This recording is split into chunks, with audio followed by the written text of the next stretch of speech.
Won't you smile for me, Sarah Malaya, my love you be, and Elohim, we come as one. Sun and the moon produce the stars. Won't you smile for me, Sarah Malaya, my love you be, and Elohim, we come as one. Sun and the moon produce the stars. Won't you smile for me, Sarah Malaya, my love you be, and Elohim, we come as one. Sun and the moon produce the stars. When I first seen your smile, I looked into your eyes. Praise Yahweh most high. Under Israel skies, white clouds bow brightness. Tanzania's mahogany, a lion king with Zion's queen. Prince Charlandine, Ben Ami, see Sarah as all wall beyond E. Spark love forces, 9 ether, produce 720. My mind wonders as I travel. Your circumference to manifest oneness. You born sons and daughters, we becoming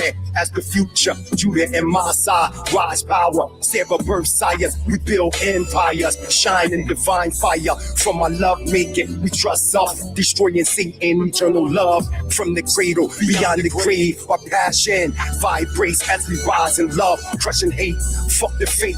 We await as I reincarnate from Sarah's navel. She born God in the flesh. Male child sucked from the breast. The taste is the best. As my reflection becomes higher substance. Won't you smile for me, Sarah Malaya, my love you be, in Elohim, we come as one. Sun and the moon produce the stars. Won't you smile for me, Sarah Malaya, my love you be, in Elohim, we come as one. Sun and the moon produce the stars. Now when we met, it was better than sex. I was rocking with finesse as I slid to the side. In your ear, microphone check. I'm that bull from the city of Philly. You said, I'm from Arusha, Baba. Been watching the handsome view. My eyes became stuck looking at you. Chocolate Judah, nice to meet you. I'm Sarah. I work at the salon off at 9. Give me a call, let's vibe, rain on me. Akuna Matata, move me. I see G-O-D and D. I love you, Prince. It's the beginning of prophecy fulfillment.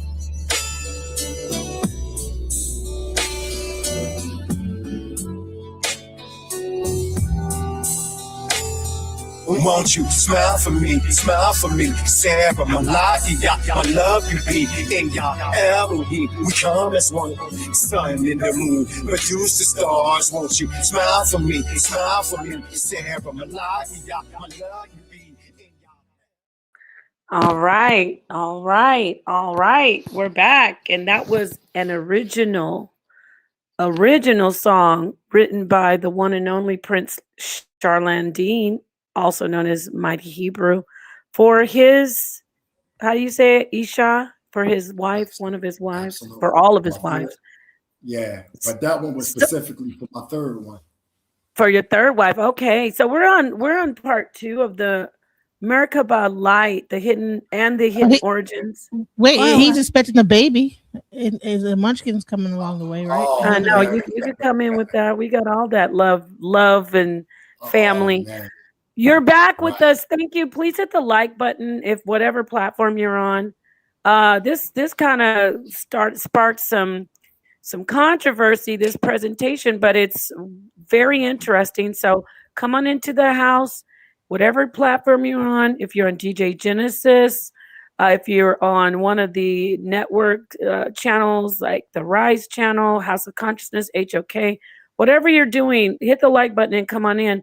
So let's see here. Let me take this banner down. We got to get right into it because Shabbat Shalom, by the way, to everybody. And hope you're enjoying your weekend. We have Prince Charlandine. Yesterday he was doing his regal. Now we got to show people the Philly style. Yeah, let me get you on the big screen. There it is. Yeah, I like that. Okay. So let's go right in. Genesis is going to be working the controls as before. She's hosting. I'm co-hosting. Let's just go right into it, right, guys? Like where we left off, or does that sound good? Because we're kind of trying to keep our time condensed. Yes, but before then, there's a couple of definitions I would like to pull up. real quick, if possible, if that's okay with the Sure, host and the of co-host. course. Naturally, I'm just chilling on my Shabbat. So, I'm watching, Saturday, I'm watching y'all. So, Brother Lau, this is for you. Okay. This one here is for you. So you came on and you said that I'll use Hebrew words incorrectly, but you really meant to say a Hebrew word. So if I can have the host pull up the word shalom, Yeah, which is here it going to is. give us the shalom and the root. And I would like for the family to read that because I can't see it because Okay, let me I know put you're this up saying here. that, right. I know Sorry. you're saying that in peace. So could you read that real quick? Right. Now this is Genesis. This is the one that he asked for the shalom. It is, let me enlarge it if I can. So we can see it better. Okay, so shalom is a Hebrew word commonly translated as peace, but its meaning goes far beyond the absence of conflict. It conveys a sense of wholeness, completeness, harmony, and well-being. So that was that. Absolutely. And if you look at the root, it's shalom, which means to be complete, to be full. So within Hebrew culture, when we would greet somebody, if they're coming to us or leaving from our presence, we wanted their state of being to be complete, whole, with whether if you're talking about themselves, their family, their riches, their goods, everything to be in wholeness as an akkad, and oneness and completeness and wholeness. It didn't just mean in the abstract sense peace, but it was translated into that, understanding when it got translated with the Western mind state. So we got to get out of this mind state thinking, oh, he just made up that word. I see y'all pull something up. No, I'm just showing the root of it. This is on just a basic Jewish learning, but basic language, myjewishlearning.com. There's the word, as you can see it, right? Mm-hmm. In Hebrew and in English. And then it says right here, the Hebrew word for peace is derived from a root denoting wholeness or completeness, as its frame of reference through Jewish literature is bound up with the notion of shalamut, perfection. So I just wanted to show that. So the word that he used yesterday, he said it meant completeness, but it actually means perfection. So this is why I'm saying we got to be very careful when we come on these platforms and try to blast somebody. So you see, he using it wrong when anybody can just go to a Google research. We got Hebrew lexicons, all kinds of stuff that we can look up and find out what is being conveyed. I don't sit up here and just make up meanings. Okay. So again, the word shalom means peace. Hallelujah. So now let's get to the controversy. Did you want to do the asexual one too? Yeah. So pull this up because and shalom to the young comrade Ashe. I have no shout out to Ashe. Quarrel with him. But one of the stick. But before you do that, could you pull up real quick Nepal Shaddai, Deuteronomy chapter 32, verse 7 and 8? Because I want to lay down the foundation because most in this generation, they don't have a respect for elders. And that's a product of what we know as COINTELPRO, counterintelligence program. And when we look at that, there's 5 key elements of that COINTELPRO. And one of them, which is number 4, was to cause the youth within the community that have disrespect towards the elders. And you see that trickling down. So let's look this up. So you there? I got it. Yeah. Okay, could you read that to me real quick? Sure. Deuteronomy chapter 32, verse 7 and 8. Okay. Remember the days of old. Consider the years of many generations. Ask thy father, and he will show thee thy elders, and they will tell thee. So we have to go to those that came before us. That's why I said to the young brother, I would never just come on a public platform and an elder that put in work in our community and just publicly just say, I want to debate you, and I don't even know that elder, especially if that elder is respected within a framework, so to say. Me being a part of an established community, we have rules of engagement. So when you become 50 and over in the African Hebrew Israelites of Jerusalem, you're not going to see none of our elders in a public setting just debating. So there's rules when you're representing a greater body of people. Like, I just can't do things that common people do because I represent a bigger body. You're not going to see myself, Prince Yosef, and others come on and say, oh, I'll debate, but I have no problem with conversating in a constructive way. But if it's to a point just to boost up an ego, and my question is, okay, if I debate, how does myself and our community benefit? Versus if I debate somebody that got ground footwork like me and they're an elder like myself, and we have a constructive debate, then now both communities are benefiting. But just for me to just debate somebody and I can't get nothing from out of the debate, it'll just be like, oh yeah, he debated somebody we don't even know. So I don't, and it's not to disrespect him.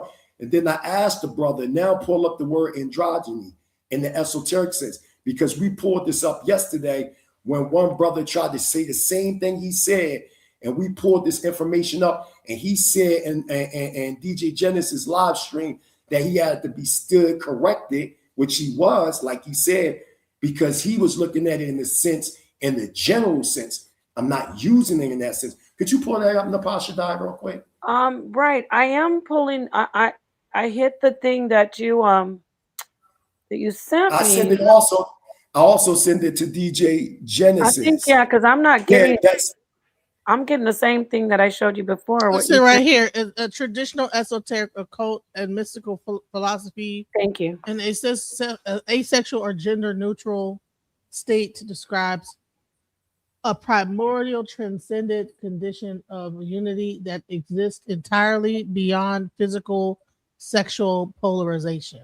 Come on now. So now when he said, how is that's not a part of the Hebrew Israelite thing.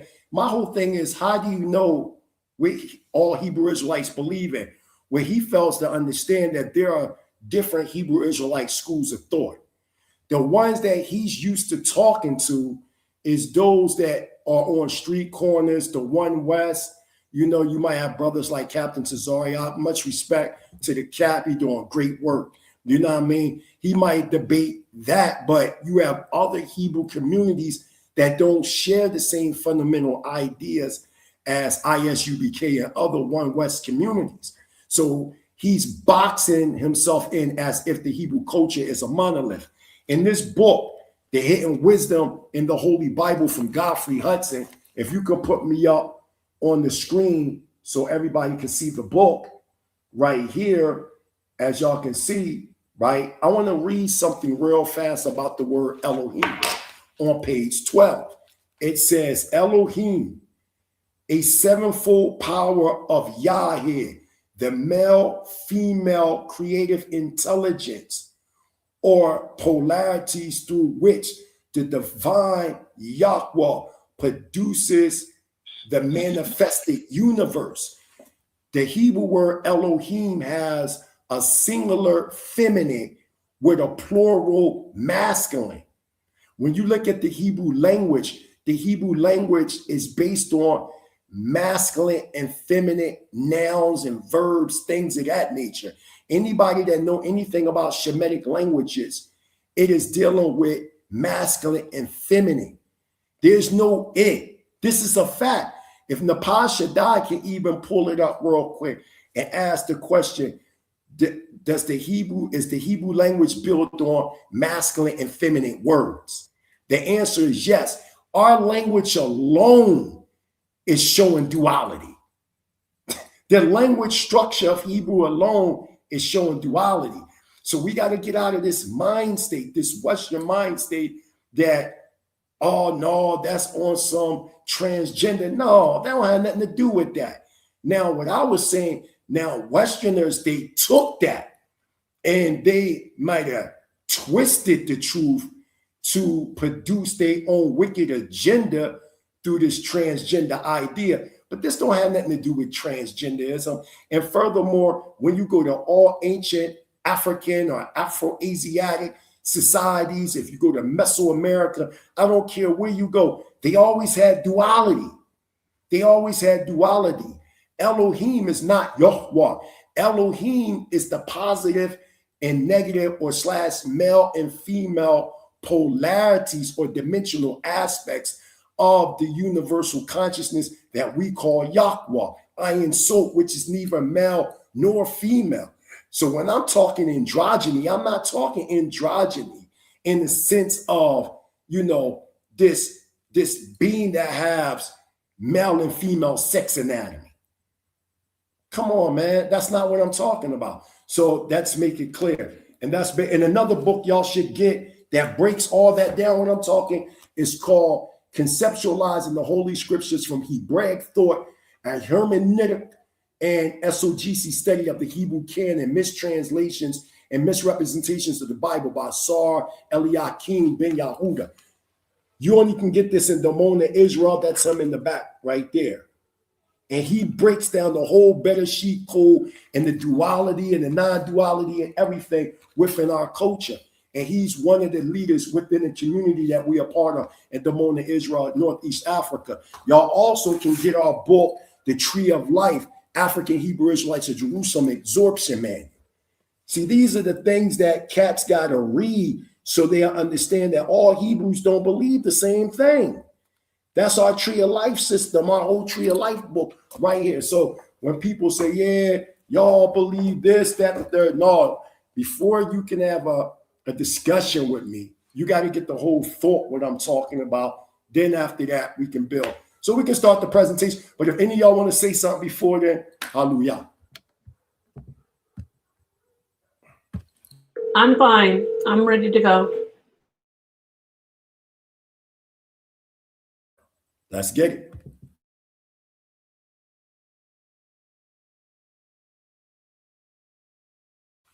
Let's get this thing started. This is part 2, the Merkabah light and the hidden origins of Abraham the Hebrew. Let's get it. Afrocentric or Hamitic or African societies believe in the circular history. But I'm going to show you as Hebrew Israelite sovereign nationals what we acknowledge in the next slide. Excuse me. Continue.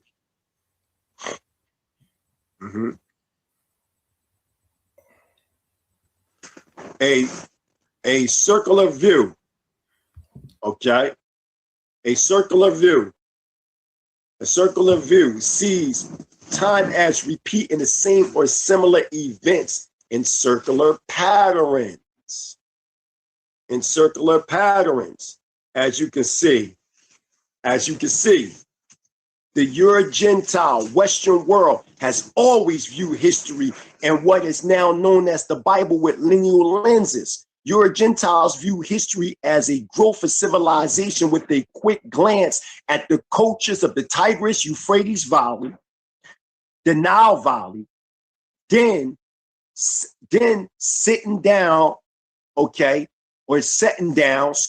with the Euro-Gentile Greek city-states, followed by the Roman Empire, the Dark Ages or Middle Ages, then the Renaissance and growth of modern nations, the so-called Enlightenment and Industrial Revolution, and finally accumulating in this society today. Both the spiritual and physical views of the Euro-Gentiles is very, very limited. Next slide, Bassa. It's very limited. People running around saying they know history, but they're looking at it from a Eurocentric lens. Euro-Gentiles ignored the original Edenic nations and cultures of the earth by concentrating on small sections of societies and events which they naively and arrogantly regard as world history. This is what they're doing. I'm not listening to nothing them jokers say. The above Euro-Gentile views and what I'm telling you are biased. The Euro-ethnocentric, and they're Euro-ethnocentric to the core, reality speaking, human spirituality, cultures, and history are too complex to fix into a simple linear pattern. I just destroyed that. So anybody talking about, oh man, you need a PhD and who your primary source is and what colleges you've been to, this, that, the third, it's all bullshit. Okay?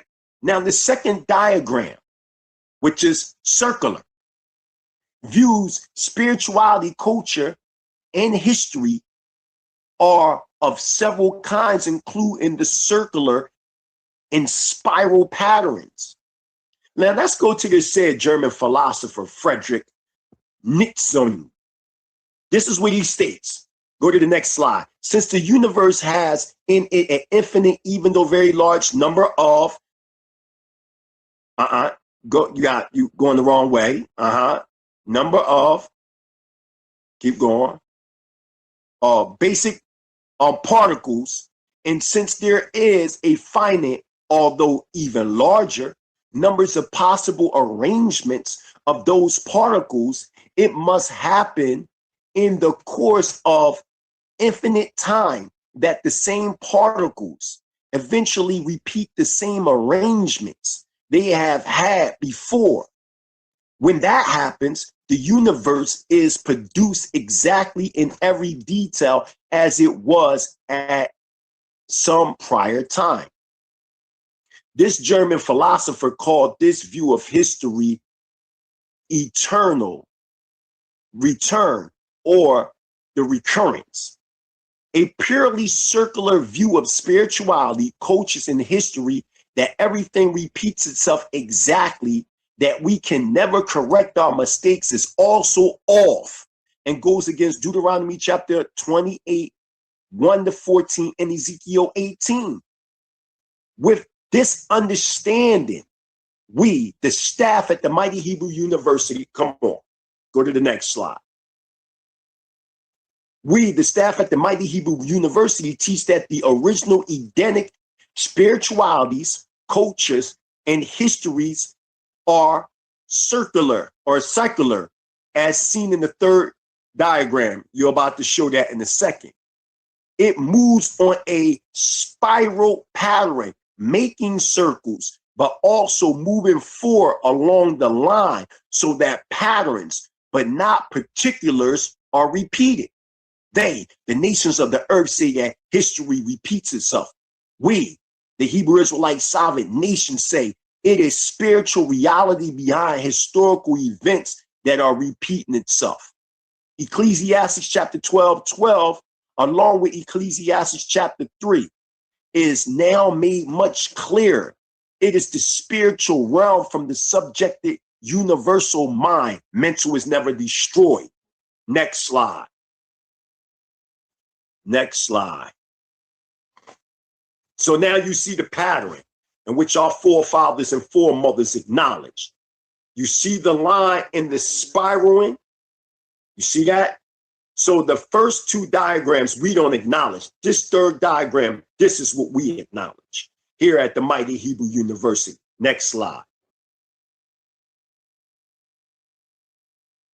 So Yahweh, or Yahweh, that the objective realm of history repeats itself in general ways, but it also purposefully moving toward a goal from which in our case is to break the curses of Leviticus chapter 26 and Deuteronomy chapter 28 and make an exodus back home to Israel, northeastern Africa, Jordan, Lebanon, Syria, Israel, and Palestine. All one make up the land of Israel. All things exist in circular patterns, and that includes everything, which in turn repeats their experience with variation, okay? And thereby they progress. So the third diagram that we just shown can be understood as wholeness, order, and purpose. Next slide. It deals with, respectively, the Most High, Yahweh, as a henotheistic reality and subject, the one absolute eternal sovereign, the many, Allahayim, Elohim, the powers, the multiverse that periodically manifests from the one, Yahweh, and the relationship between the Father, the one, Yahweh, and the Son, the many, Yasha'Allah, Yisrael as a nation. Exodus chapter 4, verse 22 and 23. This is also made clear within the Shield of David, which has three main lines of patterning. A vertical that represents the heavens, the mind, and a horizontal that represents the earth, the manifestation and substance from the mind. Okay? And oblique, that represents the Hebrew nation of the 12 tribes of the children of Yasha'Allah, Yisrael. Go to the next slide, by some.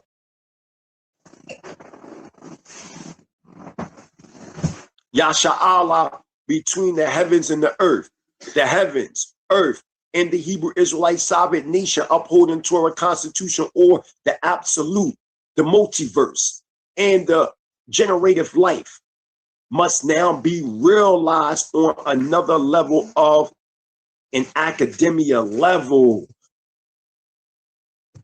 On an academia level, the secret societies on this earth know that the original blacks or Hebrews, who are also labeled as black, original Atlantean Shemites, and their records from the east, the Indus Valley from Iraq Paria, had colonized the region Sinar or Sumer or Mesopotamia, and were the progenitors of the indigenous population. Next slide. Next slide.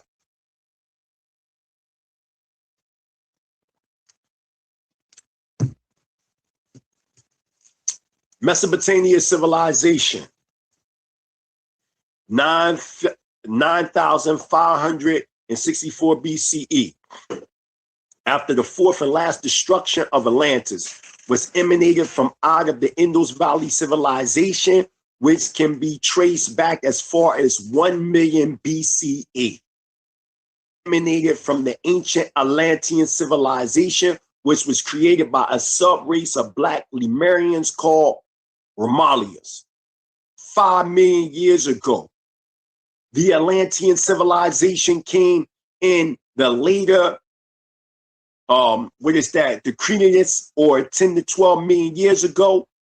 It attained its peak in the Eocene of the Terrania. You know, they got all these different words, and was largely destroyed in the Macene. These are different times in history that scientists call, give these names of different points in history. Okay, so now I'm back to what I'm saying.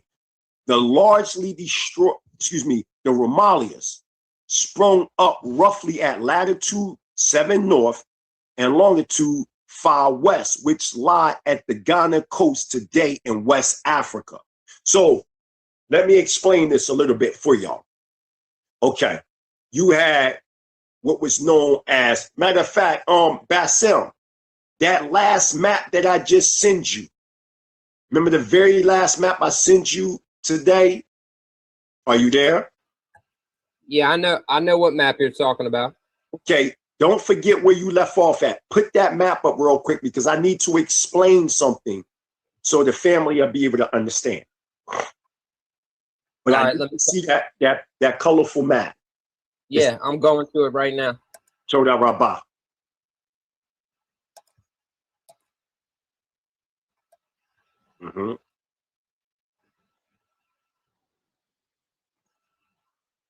Right there. Okay. So you see Kumari Kadim, or Lemuria, the continent which sunk. Now, if y'all notice carefully, y'all see Lemuria. Then you see Australia, right?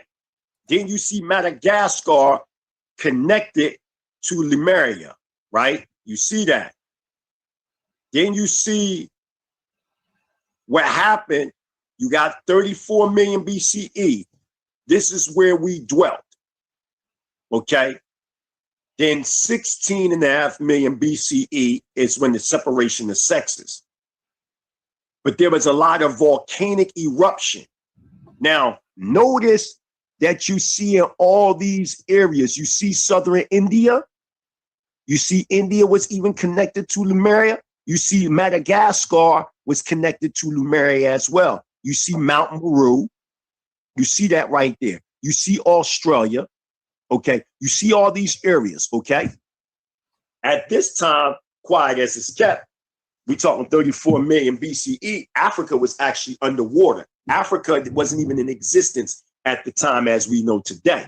So what's happening, all these volcanic eruptions are taking place.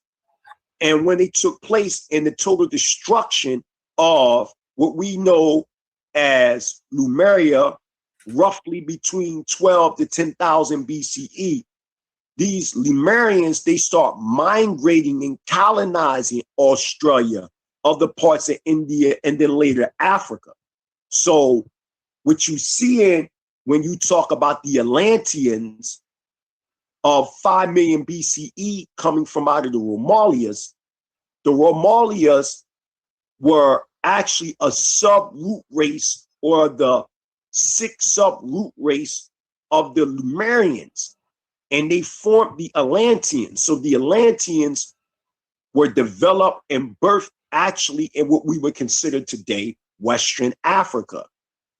Even if you go on page 105 or 105 in Babylon to Timbuktu, I think it's between pages 104 to 107, one of them. And you will see where Professor Rudolph R. Yehuda Windsor is making a reference to Herodotus or Herodotus, and one of the tribes that were known in Northern Africa to stretch all the way to the Atlantic Ocean were in fact the Atlanteans. And they developed in 5 million to 4.5 million BCE. They wind up migrating into South America, Central America, and start borning these Toltecian civilizations and dynasties. And in turn, we're talking roughly, let's say 210,000 BCE. Now they're migrating into Egypt and creating initiation centers, because you have other Lemurian aboriginals that lived in Kemet, as well as Ethiopia or Kush, even though Kemet and Kush wasn't the original names at the time. Kush at one time, Ethiopia, was originally actually an island. And because all that stuff was underwater. So as land started flourishing, it started to create this soil land. And you had Upper Egypt that was dominated by the Lemurians coming from out of, as you can see, southern India, as you see the map, and Lower Egypt or Kemet, and some people call that area Manuro, which is Maioo. Lower Egypt was colonized by the Atlanteans that came from out of Central America. We talking 210,000 BCE. So now go back to where you left off at, Bassem. Okay. I believe I know exactly what slide it is, but I might need you to confirm that for me. Okay, no problem. How's it looking in the back? You can stop for a minute. Yes. Are you there, Sister Napa? Is Sister Napa there? DJ Genesis? Napa? What's up? We here. Okay. So yeah, I'm here, you guys. I'm here. I'm listening. Okay. So just give a little rough take. So you see these Romorhos after the destruction of what is known as Tamano-Du, or what they now call the Lemurian Empire, roughly around 12 million BCE, during this volcanic eruption. A lot of them migrated from the Sumatra/Tanzania area, and they start pushing further into what we know as West Africa. All this area, West Africa, Kemet, all that is known in the records as Grubansi.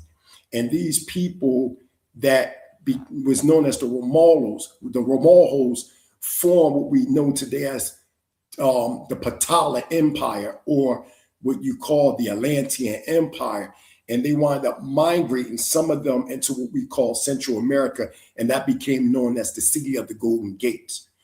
Those that created what you know as Upper Kemet today, during pre-dynastic Kemet, they were known as the Nagas. The Nagas came from out of the Indian subcontinent. When you see the cobra that the Nasut wear in ancient Kemet, they was doing that as a reminder that they were descent from the Nagas that came from out of the Indian subcontinent. Then you had a group known as the Nahals that came from out of the City of the Golden Gates in the South and Central America region, and they had what was known as Northern Kemet. You would know a man by the name of Menethor or Menatho that speaks about pre-dynastic Kemet, and you had these quote unquote these pre-dynastic wars, and you had also the Scorpion Kings, and then you also had dynastic Kemet. Now you're getting later on Menes the First, which you know as Narmer, that unify Upper and Lower Kemet, but that's another story, another topic. So when we speak over here about the Atlantean root epic, we're not speaking about this mythical place that happened some thousands of years ago, but we're talking about people existing on the planet during what is known as antediluvian history. So notice how I'm laying the foundation. I started with us being Elohim embodied in human form. I broke all that down yesterday, going into our antediluvian history, because remember, originally we had a body known as the Ha'adam Chakma that was embodied in what is known as Merkabah light. That Merkabah light was asexual force field, so to say, neither masculine nor feminine, but had the masculine and feminine polarities. Them polarities in turn would eventually form into separate physical entities known as Zakar wa Nikiva. This is what you're seeing in the Bereshit, chapter 2, verse 7. So now you're seeing that, and in turn, now we're in our antediluvian history, coming into the post-diluvian history where we at today. But if y'all got anything to say, please say, and we can continue on. So I just wanted to add emphasis to that history right there, our antediluvian history. So Maharwin is saying the ancient Egyptians never say they come from Nagas from India, zero text. Where is that coming from? That well, you do have certain records like the record of Thoth, and you do see that the Egyptians did say, there was that they powers came from the west. Now, I believe it was during the Middle Kingdom of ancient Kemet that what as the underworld, it was a literal place which later became a mythical place. You see what I'm saying? So there are records of them having that connection to those of the Atlantean root epic. That's a fact. You know what I'm saying? Even when you look at the Nagas history. Your book deserves the same treatment. Best. I'm sorry. I am so sorry about that. Sorry, guys. Is that like the Dead Sea Scrolls or like the? No, you can go into the Laws of Menu. You can go to the Ramayanian records. There are records in the Indus Valley that break down that they have parts of Upper Kemet, and they was known as the Nagas, and we know through pre-dynastic Kemet that the Nagas played a major role of that. You know what I mean? And so would you say that pretty much what happened is that there were some books that were actually in India that we don't have that because we were talking about Kemet, we think that everything has. So there's books in India that actually are connecting to Kemet, but that we don't have those books necessarily with the Dead Sea Scrolls and this, that, the other. They have those separate books that are in India. Okay. Absolutely. You can also even read this stuff in the stanza at Zion. Let me say this to people, because a lot of people, they talk about theosophy and things like that. It's the mind and whoop, wop, wop, wop. But they don't never give you no real feakdowns on that. When you read the book, The Secret Doctrine, I'm hearing feedback. Okay. When you read The Secret Doctrine, volume 1 and 2, right? They speak about Madam H.P. Blavatsky, which I don't agree with everything that woman say. But the problem with people when they talk as if she wrote the stanza of Zion. She didn't write that. She didn't write that. She only wrote commentary on it. When you look, you'll see the stanza of Zion records, and then you see the commentary. I don't care about the commentary. I care about what's in the records. And in the records, it shows how ancient Kemet developed. Another good book to read on that topic, what we talking about, tell the brother to get a book called Unveiling Genesis, Mystery of the Root Races and Cycles. This is a banging book. And it actually takes ancient Kemet back to 1.2 million BCE. And it gets, as a matter of fact, if you can look it up, good brother, you can go on page, let me get it real quick for you, so you can have that on cap, so you can look that up for yourself on ancient Kemet. Oh, here it is. You can start at page 442, and it goes into the ancient Kemetic history going all the way back 1,200,000 years ago. Here it is right here. You know what's the name of that book again? Unveiling Genesis? It's called Unveiling Genesis, Mystery of the Root Races and Cycles. There it is right there. And it takes Kemet back further than what we know. And they use the they use the Kemetic king list at ABYDOS. And they break down that whole joint that Manetho was talking about, and it takes ancient Kemet back 1,200,000 years ago. So, but it wasn't called Kemet at that time.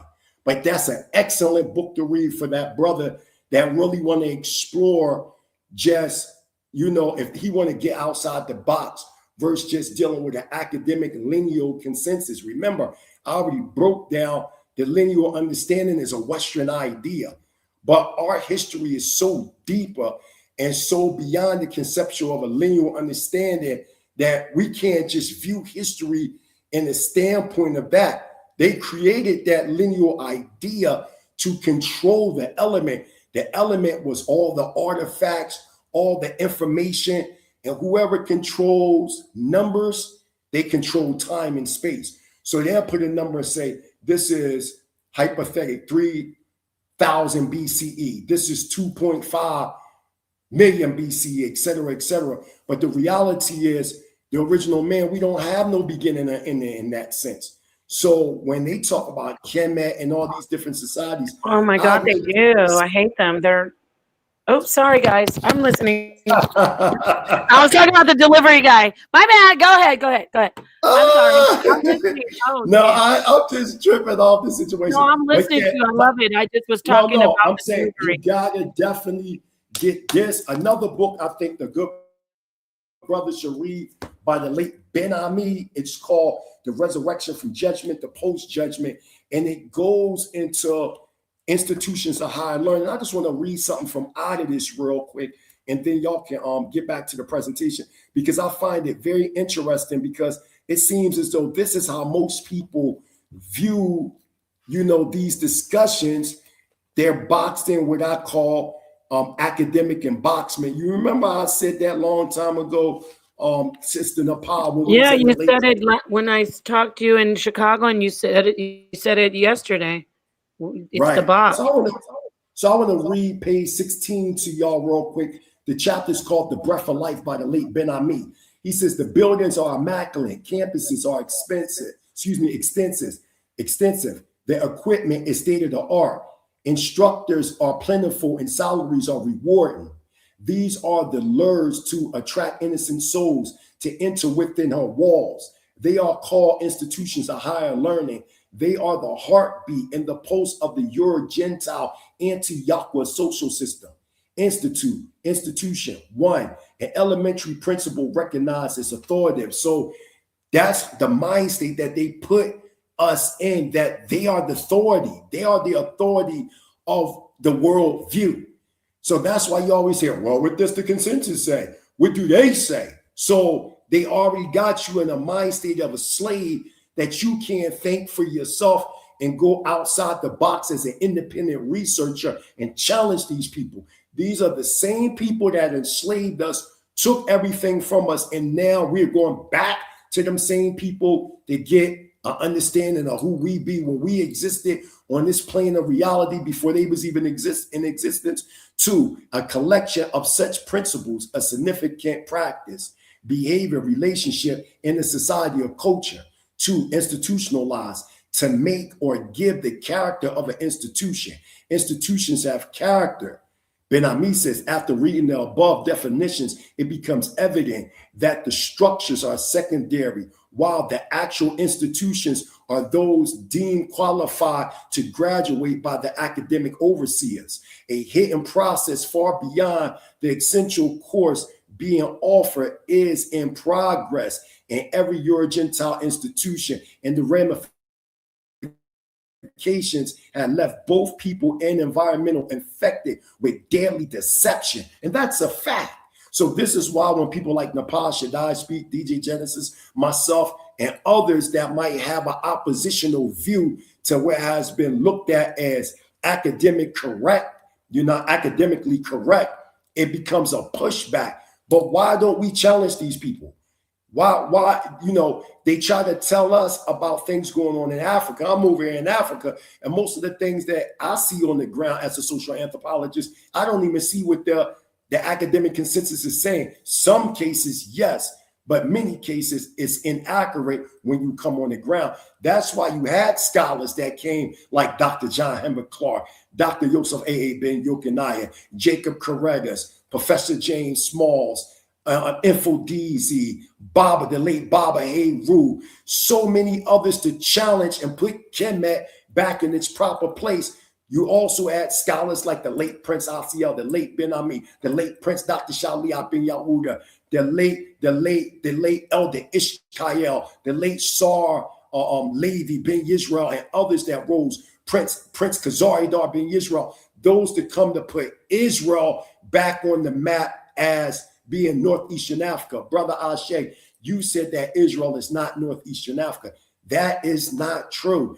I can take you right now to Israel, which I've been many times to Israel. And when you go to Israel, it tells you in Hebrew, when you go, they have a place where you can stand right on the African tectonic plate.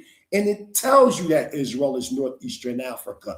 They separated it, which was a 10-year period, building the Suez Canal from 1859 to 1869. Originally, that was all landlocked. That was Northeastern Africa. And they call it the Middle East. That's a geopolitical term. That has nothing to do with the reality. If there's a Middle East, where's the Middle North, the Middle South, the Middle West? Like, we got to stop. That's what I'm saying. We're regurgitating things that our enemies are using to control that region, to control it. We've seen Dr. John Henrik Clark say that, after the destruction of the Israelite temples in 70 AD, this is out of Dr. John Henrik Clark's mouth, the Israelites migrated into West Africa, deep into the body of Africa. We see Dr. Yosef A.A. Ben Yokanai saying, we see Sheikh Anti-Droop saying it in pre-colonial Black Africa. We see these scholars saying these things. So for us to sit back and have these arguments and say, oh, none of this stuff is true, I'm on the ground and I'm seeing these things in Africa. So what I'm saying, if we're going to have these type of discussions, let's be fair. Let's stop acting like the Hebrew culture is a monolith when it's not. I keep showing and proving that it's not. You have Hebrews that view things differently. Before anybody can have a discussion with me, they have to know what I acknowledge. And then from there, they can have a discussion. Don't come with the preconceived questions that you ask the average Israelite that you see on YouTube or on the street corner and ask me about things. Did Eve eat an apple? Was there a talking snake? I'm going to tell you all that is symbolic. That's symbolic. There's no apple. There's no literal fruit. There's no literal snake. Adam and Eve in the general sense didn't exist. So we gotta get into the mind state of a Hebrew that's adapt in a certain type of consciousness before we start talking about things in the literal sense that I don't acknowledge. But we can continue on. If y'all got anything to say, before it start, hallelujah. No, let's get back on it so we can get a great portion of it out. You're doing great. And then once we hit that 2 hour mark, we'll see where, what you want to do from there. We might have to do a part 3 or we might get through it. So yes, please, let's continue with your presentation. Thank you.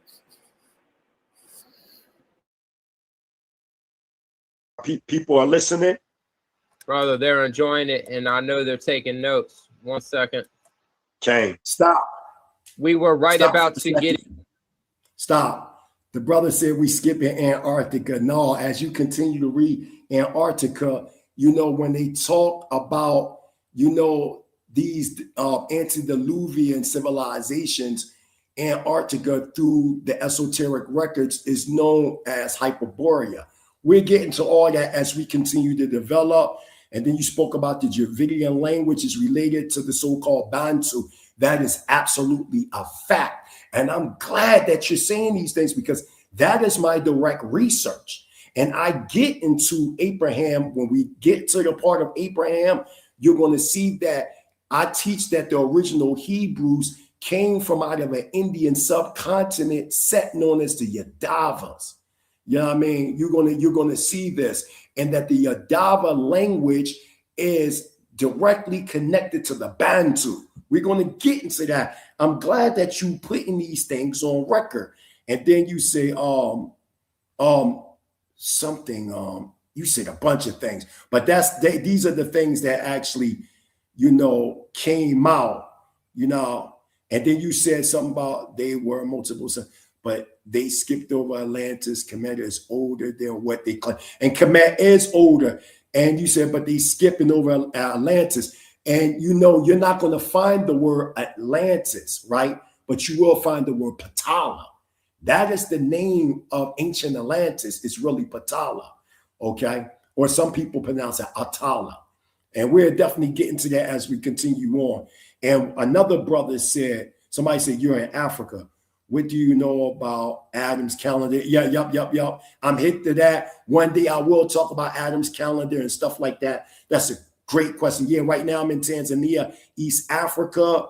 Somebody said, yo, I love you, Mighty Hebrew. Yeah, I love y'all too, man. Absolutely.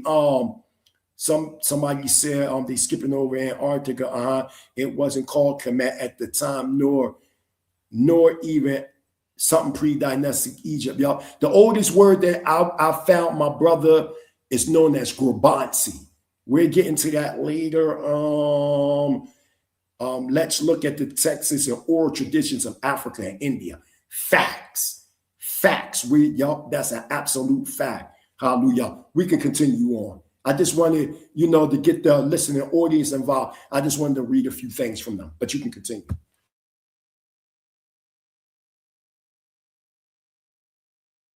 Into your sources, and then I believe it was right. Hold on. No, you going too far. Go back. I did. Yeah.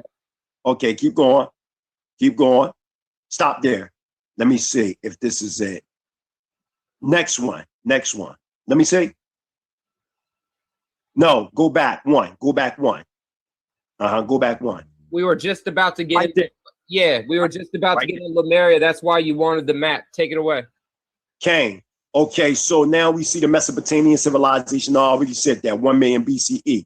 Okay, going into the Indus Valley, which was emanated from the ancient Atlantean civilization, which was created by a sub-race of Black Lemurians called the Romalians 5 million years ago. The Atlantean civilization came, I read that, came later, 10 to 12 million years ago. It attained this peak. I read all that. Okay. Ghana. Okay. It extended westward and eastward. Okay. And to western parts of Europe. Okay. Oh, no. Let me go here. West Africa. Okay. When Atlantis was a supercontinent that extended westward to America as well as eastward to the western parts of Europe and portions. Next slide.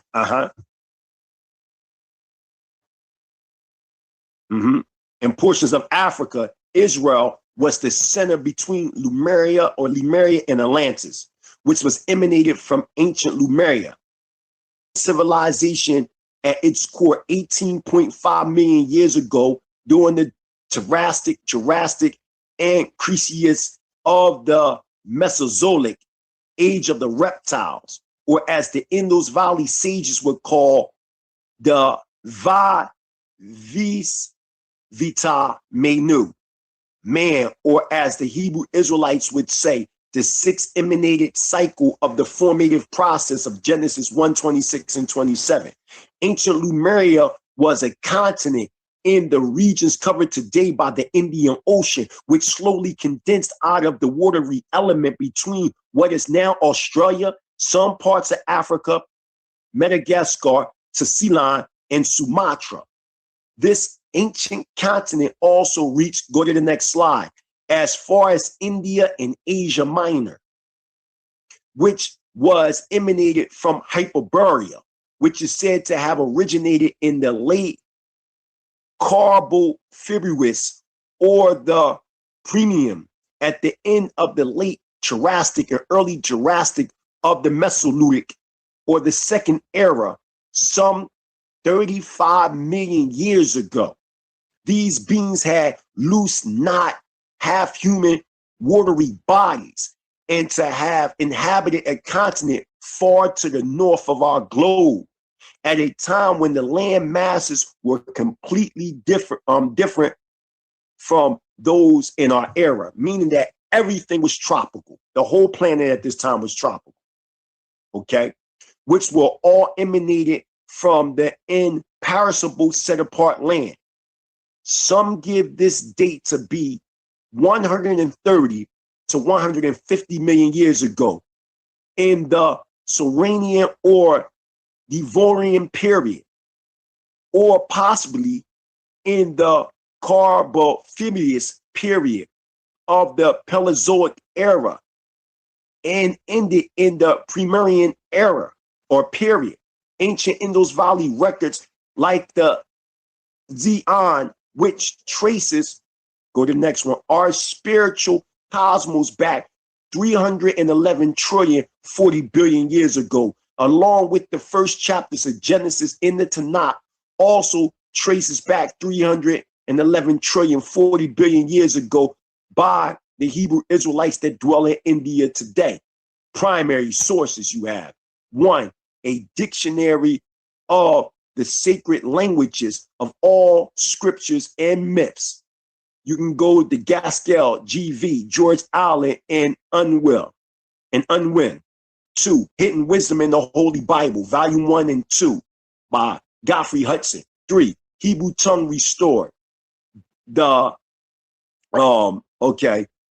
by the Hebrew Tongue Restored by D. Avet Filbard. He was from France. Go to the next slide. Go to the next slide. Four, the Book of God, an encyclopedia of proof that the black man is God by true Islam. Five, the Hebrew English Tanakh. Six, Legends of Atlantis and Lemuria by W. Scott Elliott. Seven, The Secret Doctrine in Israel, White A.E. Now, I already showed that you had, and I'm giving a note, the first diagram was linear in nature, which is a Euro-Gentile understanding. The second diagram was just circular in nature. That's a Hermetic African in most. Next slide. And most Shemitic Asiatic understanding. And the third diagram was linear and circular as one in nature. An Edenic or Edenian, Black, Lemurian, quote unquote, Black Atlantean, Black Aryan or noble, Indus Valley, Tigris, Euphrates Valley, Hebrew Israelite, sovereign nationalistic understanding. Note to the reader, when the word Aryan is being used or mentioned in this presentation here on Global Media, we at the Mighty Hebrew University, we're not talking or speaking of the Euro-Gentile nations, but referring to a noble state of existence in Sanskrit language of India. Please look up the word Aryan, page 70, and Sanskrit, page 1102 in the Merriam-Webster's Collegiate Dictionary. Next slide.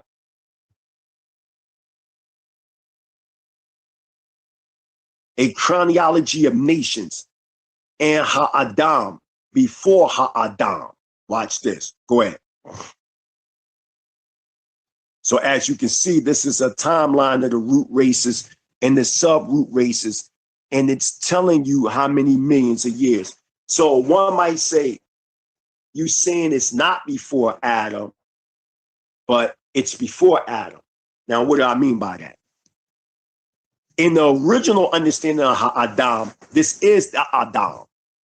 But because of our Christianization, we think Adam came into existence 6,000 years ago.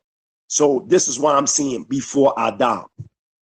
So that's the timeline right there, the root races and the sub-root races with the dates and everything. Go to the next slide.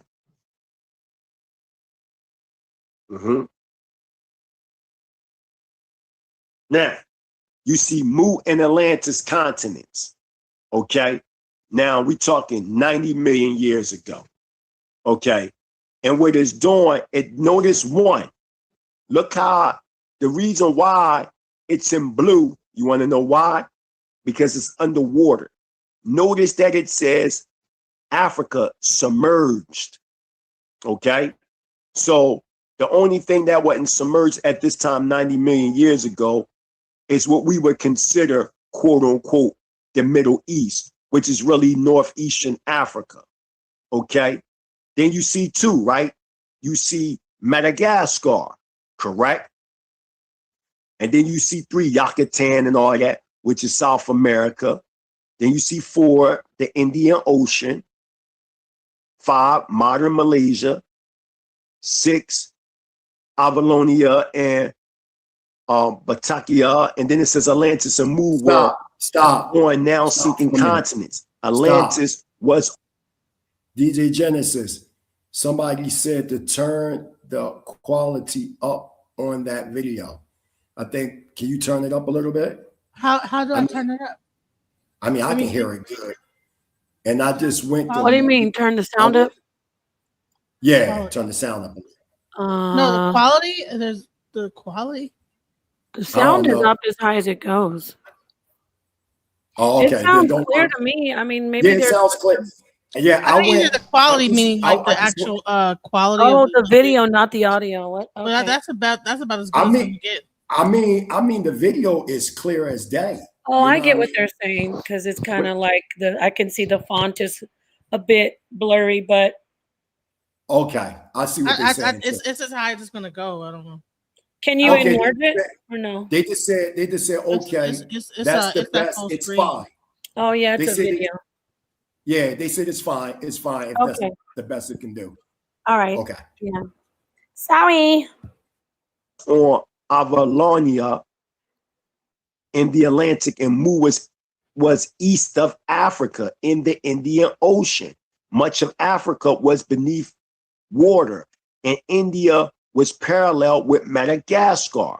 Indonesia was not yet emerged when an asteroid struck Yucatan 66 million years ago and transformed shattered force to an amphipod in the Indian Ocean between Madagascar and Indonesia.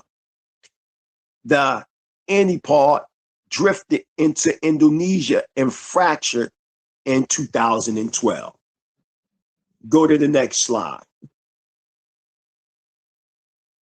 Now you see the rising continents, okay? You seeing them. You seeing the rising continents that we see. Next slide. Now, this was our globe before the rising of continents. Look how beautiful that is. We are earthbound, family. All this, yeah, we from this continent was first, that continent. No, we was on this plane of existence when the earth was like that. Go to the next slide.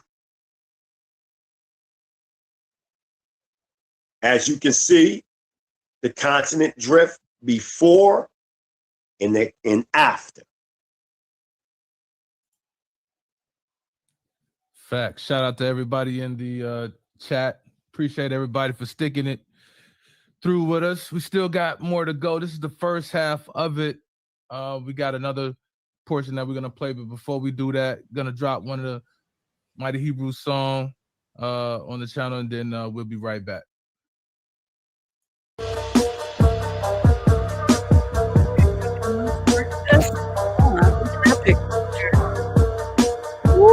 Okay, let's Genesis. We love the song, but I do want to get back to move forward to the information, if that's okay, Mighty Hebrew, because this is good. Do your thing, the pop. Yo, do your thing, yo. The comp, listen, they loving it. They loving it. Yeah, Genesis, you love it? Because we already gonna play a song class. How you doing over there, Genesis? What you think? You're good? Thanks for working the controls. Yeah, I'm good. I'm just doing the job, you know. Now, oh shucks, we're about to get into Abraham now. Here it comes. Yeah, that's what they want. All right. This is what they've been waiting for. Muting out. But they want. I had to go back where I left off at. No, okay. Genesis 1:01. Oh, you was right. Y'all always hear me say Hebrew anthropogenesis or Hebrew cosmogenesis 1:01, because a lot of people don't really know the basic foundation of, you know, what they would consider metaphysical science, or, you know, dealing with archaeology and anthropology, paleontology. They don't really know these things. So we're going to get into a brief synopsis into the study of the Abrahamic cycle in the history of the Hebrew Israelite sovereign nation. This is part one, the Lemurian, Atlantean, Chaldean, Hebraic wisdom of the royal seal. It is said by our original forefathers, or Hebrew forefathers, such as Terach, Abram, or Abraham, when you go to Genesis chapter 17, verse 5 and 2166 or 2166 BCE, Lot and others not named were under the Lemurian Atlantean tradition by way of Shemitic Hebrew Chaldean. Go to the next slide.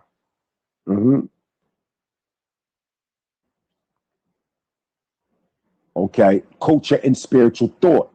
Now, my sources, you can go to the Philosophy of History and Traditions by Moeller, Hewitz, translation page 285. You can also go to Cabiria, Anton. You can go to Plato, Herodotus, Book 1, Babylonian Magic and Sorcery.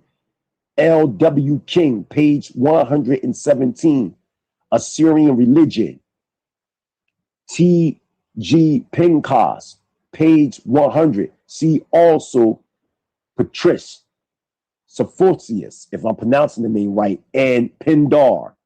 Our Hebrew ancestors before our forefather Abraham came into being from ascendant to descendant, created high developed centers of spiritual and cultural life throughout the valleys of Indus, Kush, or Kawash, Mesopotamia, and Mesoamerica.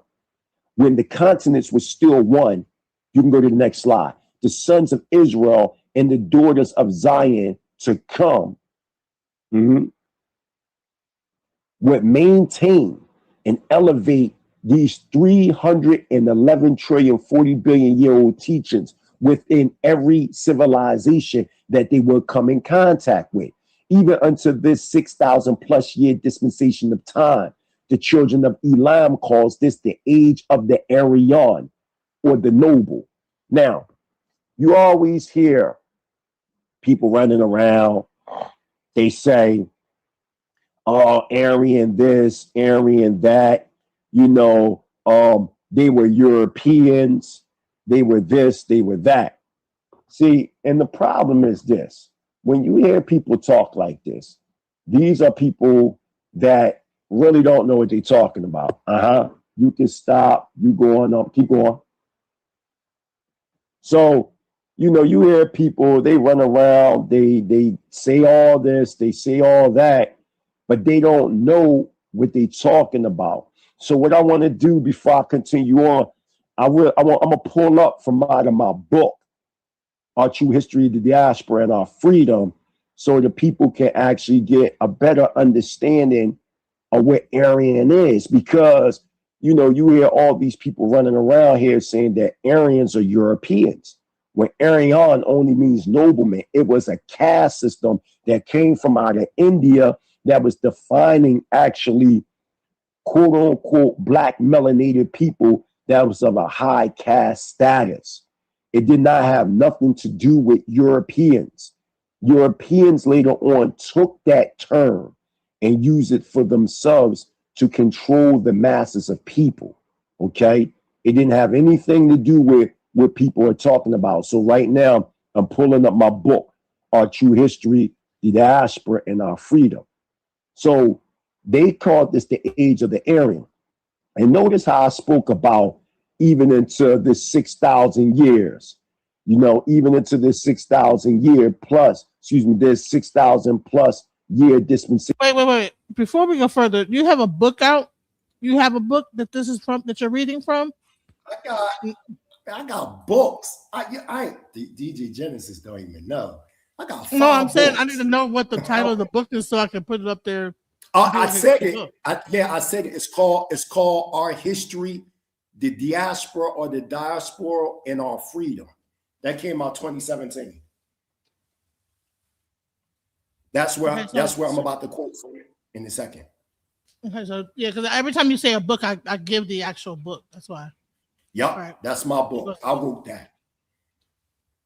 Of time. See, our people, when they read the scripture, they are defining scripture based on a quarter of a cycle. Within Hebrew cosmogenesis, we acknowledge every 24 to 25,000 years we would renew our cycle.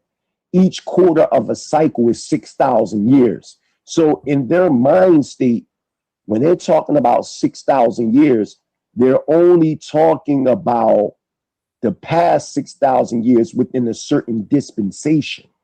They are not talking about the actualization of creation or properly emanation and formation itself. Okay?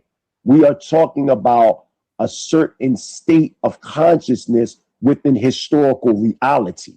Okay? This is the mind state that we must come under.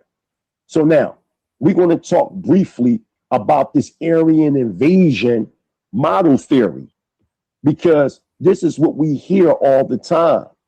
But there is updated factual evidence, family, and also new primary sources that proves there was never a so-called white Aryan invasion that took place in ancient Israel, in ancient India, 1500 BCE to 1200 BCE, but was a creation by a late 19th century linguist and Euro-Gentile racist named Max Muller. That's Bill. Y'all sit around here and y'all quoting Europeans that told y'all that stuff. So the whole conscious community, whoever y'all are, it don't matter if you're the Black conscious community or Hebrew Israelites that have been running around saying that Aryans invaded India and they were Europeans, y'all are inaccurate. Max Muller was the one that equipped German linguists such as Friedrich von Schlockengel and Franz Blob, to name a few, with linguistic cultural hijacking, meaning stealing the identity of the original Black Aryans, combined with racial overtones, so to steal the rich heritage of ancient Indo-Kush. There was never an Aryan invasion. German racist anthropologists were said to have described the typical so-called Aryan as blonde hair with blue eye with a robust physique, the Nordic type found in the Scandinavian countries rather than the Bulgarian where Nazism originated at. The racist notation or notion of Aryan represents a complete perversion of the original meaning of the word and is a damn lie. Yeah, the mighty Hebrew, I said it. And I can back up what I'm saying. The word Aryan stems from the Sanskrit language and is an anglicized version of Aryan, which means noble or cultured. This is how the Harapparians or the ancient Hebrews of India and other originals of the land of India described themselves as they transmitted the sacred heritage of the Vedas, describing themselves. So in reality, the Sanskrit word Aryan did not refer to a particular so-called race or language. It described the moral, righteous quality and spiritual disposition, that of nobility, thus uniting those of like minds into it was like a kinship, okay, with one to another. Now, if you go into the Vedic text, Menu, which birthed the word man, which means to think. The progenitor of humanity within the Bereshit cycle is said to have given the area between the Himalayas and the Vidarian mountains the name Ernyan Vartar, meaning abode of the noble flock. Later in history, the word Ernyan took on a wicked meaning. So now it's time to shake a few heads by boldly making the statement. As Hebrew Israelite sovereign nationals that uphold Torah, Constitution, and righteousness, it is clear that we are in fact the real Aryans, noble and cultured and centered. Yah said it. I'm an Aryan because I understand what it really means, not what they've been telling you. It only means noble. The original true Aryans were the Black Haraparians, or Hebrews that were from the Haraparian civilization that came from out of India. It was a caste system based on nobility, not race. Our original culture was the heart of the national life and spirituality of our people. Go into the profound book, The Solar System by A.E. Powell, and lecture notes of the School of the Wisdom, Volume 1 by Godfrey Hudson. We see that the ancient records of the Tanakh and the stanza of the Zion of the Indus Valley, go to the next slide, show that the original Atlantean Hebrew Shemites of Haraparia in India had colonized the region of Mesopotamia known as Shinar or Sumer in Genesis 11, and were the progenitors of the indigenous population. It was Ha-Adam, who is known as Manu or man in Indus Valley records of the Shemitic Atlantean Hebrews that chose Yasha'Allah or Yisrael through Yahweh to transmit the original Edenic Ha-Adamic Torah constitution to the nations of the earth. Our ancestors had their own spiritual and cultural centers of thought. The original population of our nation had a henotheistic understanding of our original spirituality, but later in history, most of our forefathers and foremothers became guilty of anthropomorphism, animism, and superstition. Go to the next slide. That's the problem that's going on with Israel right now. That's the problem with Israel right now. They're so religious in nature, you know, that they're anthropomorphizing the rootless one. Ayin Sof Yahweh. That's what they're doing.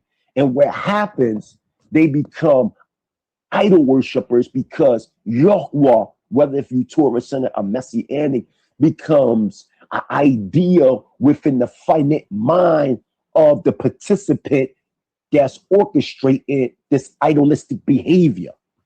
This is the problem that is going on within ancient Israel. They cannot elevate consciously to build a self-sustaining government because they are idol worshipers. You think that you're worshiping your impurity, but your ideas is limiting you to expand consciously to build within the cosmic realm that we are in called planet Earth. This is why we can't build as a nation, because we are idol worshipers. You think you're not an idol worshiper, but you are based on your thoughts, actions, and attitudes. We must come from out of the mental side and mental death that we are in. We must understand and realize what role Israel is to play. Okay? Now, you see a map right here. This is where we was at before we went into Mesopotamia. You see right there, right? You got now ancient Egypt. Some people want to call it Kemet, whatever name they want to call it. Then you see the Tigris and Euphrates, ancient Mesopotamia and Babylonia. Then you see the Indus, Ganges, Haraparian, and Vedic civilization. That's where we from. That's where the so-called black man is from that's from America. I know it's hard to imagine that because of our connotation. Not connotation, but what we've been thinking in our minds, where we came from, because of what archaeologists, paleontologists, and everybody else told us to look strictly into Southern Africa. That's where we came from. Go to the next slide. Mm-hmm. I have a question. So do you think that this is where they got the Asiatic black man from? That's another story, but absolutely. I'm one that teach that elements of, you know, the Nation of Islam come from Ada Buddhic tradition. And I acknowledge that Master Farad Muhammad came from a place known as Mecca, but not Mecca in Saudi Arabia, but the Mecca in the Indus Valley. Let me share something with y'all. Put me on camera real quick. Put me on camera. Let me say something, y'all. After the last flood, which was 9,564 BC, because there were 4 floods altogether within our, you know, post-Diluvian records. You know, the first flood was 800,000 BCE. And that flood was the first flood of Patala, which we know as Atlantis. The second flood was 4,000. The second flood was 400,000 BCE, right? And then your second flood, your third flood. No, I'm tripping. The first flood was 800,000 BCE. The next one was 200,000 BCE. The third one was 80,000 BCE. And it split Patala into 2. The names were known as Ruta and Ditaya, or Datia. And the last one, the Ruta was destroyed, 80,000, which left Datia. Datia was known as what you will call Poseidonis or Poseidonus, which you hear Plato talking about. When Plato talks about Patala or Atlantis, he's not talking about Atlantis in its prime. He's talking about Atlantis in the decline.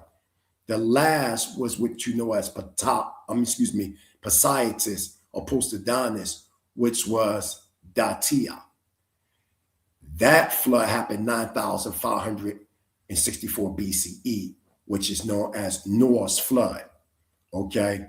What I want to say is, what was your question one more time? I know it, but repeat it again. I was saying basically, was that where they got the Asiatic black man in the yes. a Nation of Islam? I was saying Master Farad Muhammad was from Mecca. And I'm saying, yeah, Mecca, but Mecca in the Indus Valley.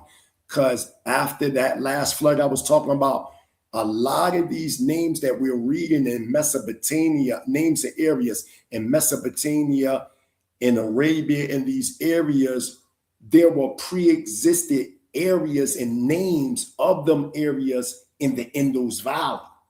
Like there were 2 ores, for example. There was an ore in the Indus Valley. Y'all can look this up. This is scholarship primary facts. There was an ore in the Indus Valley, roughly around 7,500 BCE. That's a fact. So what we're saying in the book of the Torah here at the Mighty Hebrew University, when it talks about Abraham being from Ur, we don't accept the Ur of Mesopotamia. We're saying that Abraham was from Ur, from the Indus Valley. We're saying that the 4th son of Jacob, Yaakov, Yehuda, Jehoiada, Judah, got that name, Judah, from a pre-existing tribe that came from the Indian subcontinent known as the Yadavas. That's the tribe that Abraham is from. The Hebrews existed before Abraham. They existed before Abraham. So when we understand the scripture in Genesis chapter 11, when it says those came from the east, it used the Hebrew word Kadim. Kadim is the Indus Valley. And they found a plain known as Sinar. Sinar is the Hebrew word for Mesopotamia. Sinar, I meant to say Sumer, which is in Mesopotamia. Sumer was built by ex-Brahmins that was running during the Ramayanian War. That's a historical fact. Now, many scholars haven't caught up to this yet. They try to say that the Sumerians, they're unknown, we don't know who they are, which, you know, their name come from a Sumerian word known as Shagha or Shagi, which means the black-headed ones. But they try to say, like, we don't know where these people come from. But if you understand the Indus Valley records, then because the Indus Valley records, they wrote this stuff. And they talk about how these ex-Brahmins were running into these areas in northern and southern Mesopotamia and renaming these areas after pre-existing areas in the Indus Valley as a reminder from which they come from. So that word, Yahuda, isn't a new word. And you think I'm lying? Go read the book, Anti-Calypsis from Sir Godfrey Higgins. He breaks all this down.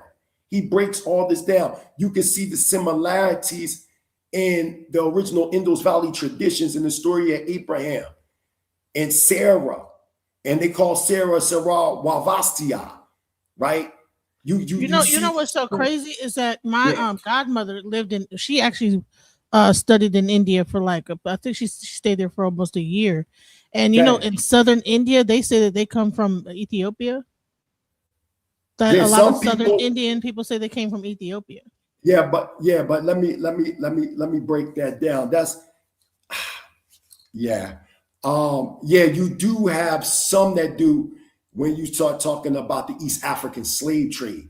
Those that live in southern India, like the Siddis, Siddis, a lot of them come from the Tanzanian region, Ethiopia, and all them areas, many of the Bantu tribes during the East African slave trade. But I'm talking about those even before then. Now, you see Herodotus, he talks about there were two Ethiopias, Western Ethiopia, Eastern Ethiopia. Let me explain that. That's many and much respect to Rashidi and all of them that wrote African presence in early Asia.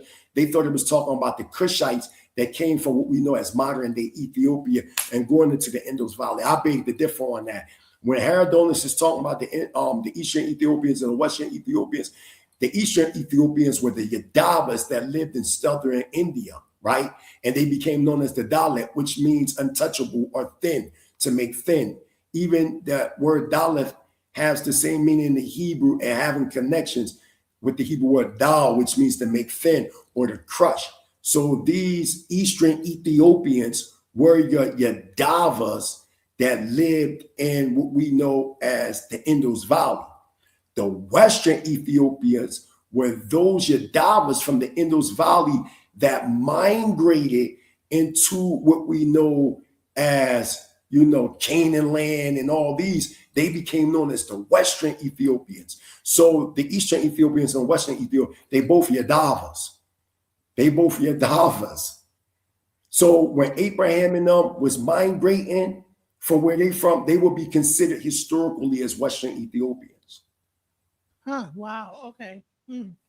And so the question Miss Math asked, so is the Asiatic black man a different man than the African, or is some black or even some black Americans? I mean, from an esoteric sense, you hear people say Asia is, the body, Attic is the mind, but we know in the original Nation of Islam teachings, they took the word Asiatic to mean the original black man, centralizing the black American man, but it was universally recognized in the Nation of Islam. And still to this day, the original black man, it's all black men on the planet Earth. But we know that, and in some cases, the word Asiatic can be looked at as an insultive term. So me personally, you're not going to hear me say Asiatic, but I will say that we definitely, black Americans, definitely have a connection to that area. And let me prove it a little bit more. I forgot her name, but I want to try to introduce Napal Shaddai and her. There's a historian over in Nigeria, and y'all might have seen her research, but I forgot her name. And she's connecting the Igbo language and artifacts that they found. Like there's artifacts they found with Dravidian artifacts from India. You got scholars in West Africa that are writing scholarly records saying that there are certain West African tribes that have connections with the Indus Valley. These are just facts. And I'm pretty sure people in the chat that's watching this, they can make some comments, and I'm pretty sure they heard of that. That's why you even see an interconnection with the Southern Indian language known as Tamil, Tamil. And some people say it's the oldest language in the world, but they say that in the Bantu, they're very similar. They got same root words, they got same word sounds, etc., etc. So we know it's a connection, and it's also aligning with my thesis that I'm presenting today. So that's what I'm saying. All Hebrews don't even believe the same. So now I'm a Hebrew that say the original Hebrews come out of the Indian subcontinent, and they migrated, okay, into what we know as Mesopotamia, known historically as the Western Ethiopians migrating from the Indus Valley. That's when you read in Genesis 11, where it says the earth, at one time, the whole earth spoke one language. Well, the Ivrit, Irit, or Arat Tazah don't just mean the whole entire planet. Things have to be translated properly in proper context and in proper content. So when it's talking about the whole earth, it's not talking about the whole entire planet. It's talking about a region. The whole land spoke one language, meaning they had one understanding. And they came from the east. That was the ex-Brahmins. That was also would be considered historically as the Western Ethiopians migrating from the Indus Valley. And they found the plain. And they called it Sinar and start building on it. And Sinar, we know historically as Sumer. So if you read the records in the law of Manu and other records of the Indus Valley, they let you know that in their records that Sumer and Kemet are colonies of the Indus Valley. That's what their records say. That's exactly what their records say. That's why I'm saying you can see the similarity in the pantheon of Kemet and the Indus Valley pantheon. They're the same. They're the same. And they have that same Naga understanding. That's why when in the suit, they put the cobras on their head. When they put, that was all a representation of the Naga thought. That's all another different topic. But let's continue on. Or you got something to say, Sister Napop, before we continue on? We are in an hour 32 minutes. So we can keep it popping. Anything you want to say, DJ Genesis, Sister Napop, anybody? All right. So what I'm thinking about doing is there's a lot of people in the audience that want to that want to come up and talk. Because fine. We have another 50 minutes. We're trying to only do 2 hours. We just do a part 3 on the video. Yeah, and this is great. Let people come up and talk about. You get a lot of people with a lot of. Okay, so this is what you do. This is what you do. Show 5 more minutes and then let people come up. Okay. All right. Is that good, okay. Genesis? Yeah, that's cool. That's good. Right. And then what we do, we come back with a part 3. Yeah. Yeah. Because we still got more. We gotta we gotta do all the way. We got a lot. It's like 50 more minutes of it. So I was like, we need that. But you got to remember, DJ Jen, that's just that. But we still got the other part. Remember? Right. Okay, we'll do a part 3. If we have to do a part 4, we'll do a part 4. Okay. Right. It's going to at least be 4 parts, at least. All right, let's do 5 more minutes, Genesis, and then we'll open up. We'll drop the link. All right. All right. Okay. No problem.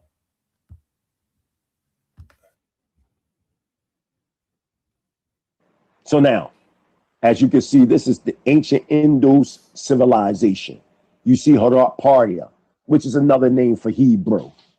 It's another name. So it's not a thing that we should be afraid or ashamed to identify as such, because the reality, what I'm bringing forth, is the truth.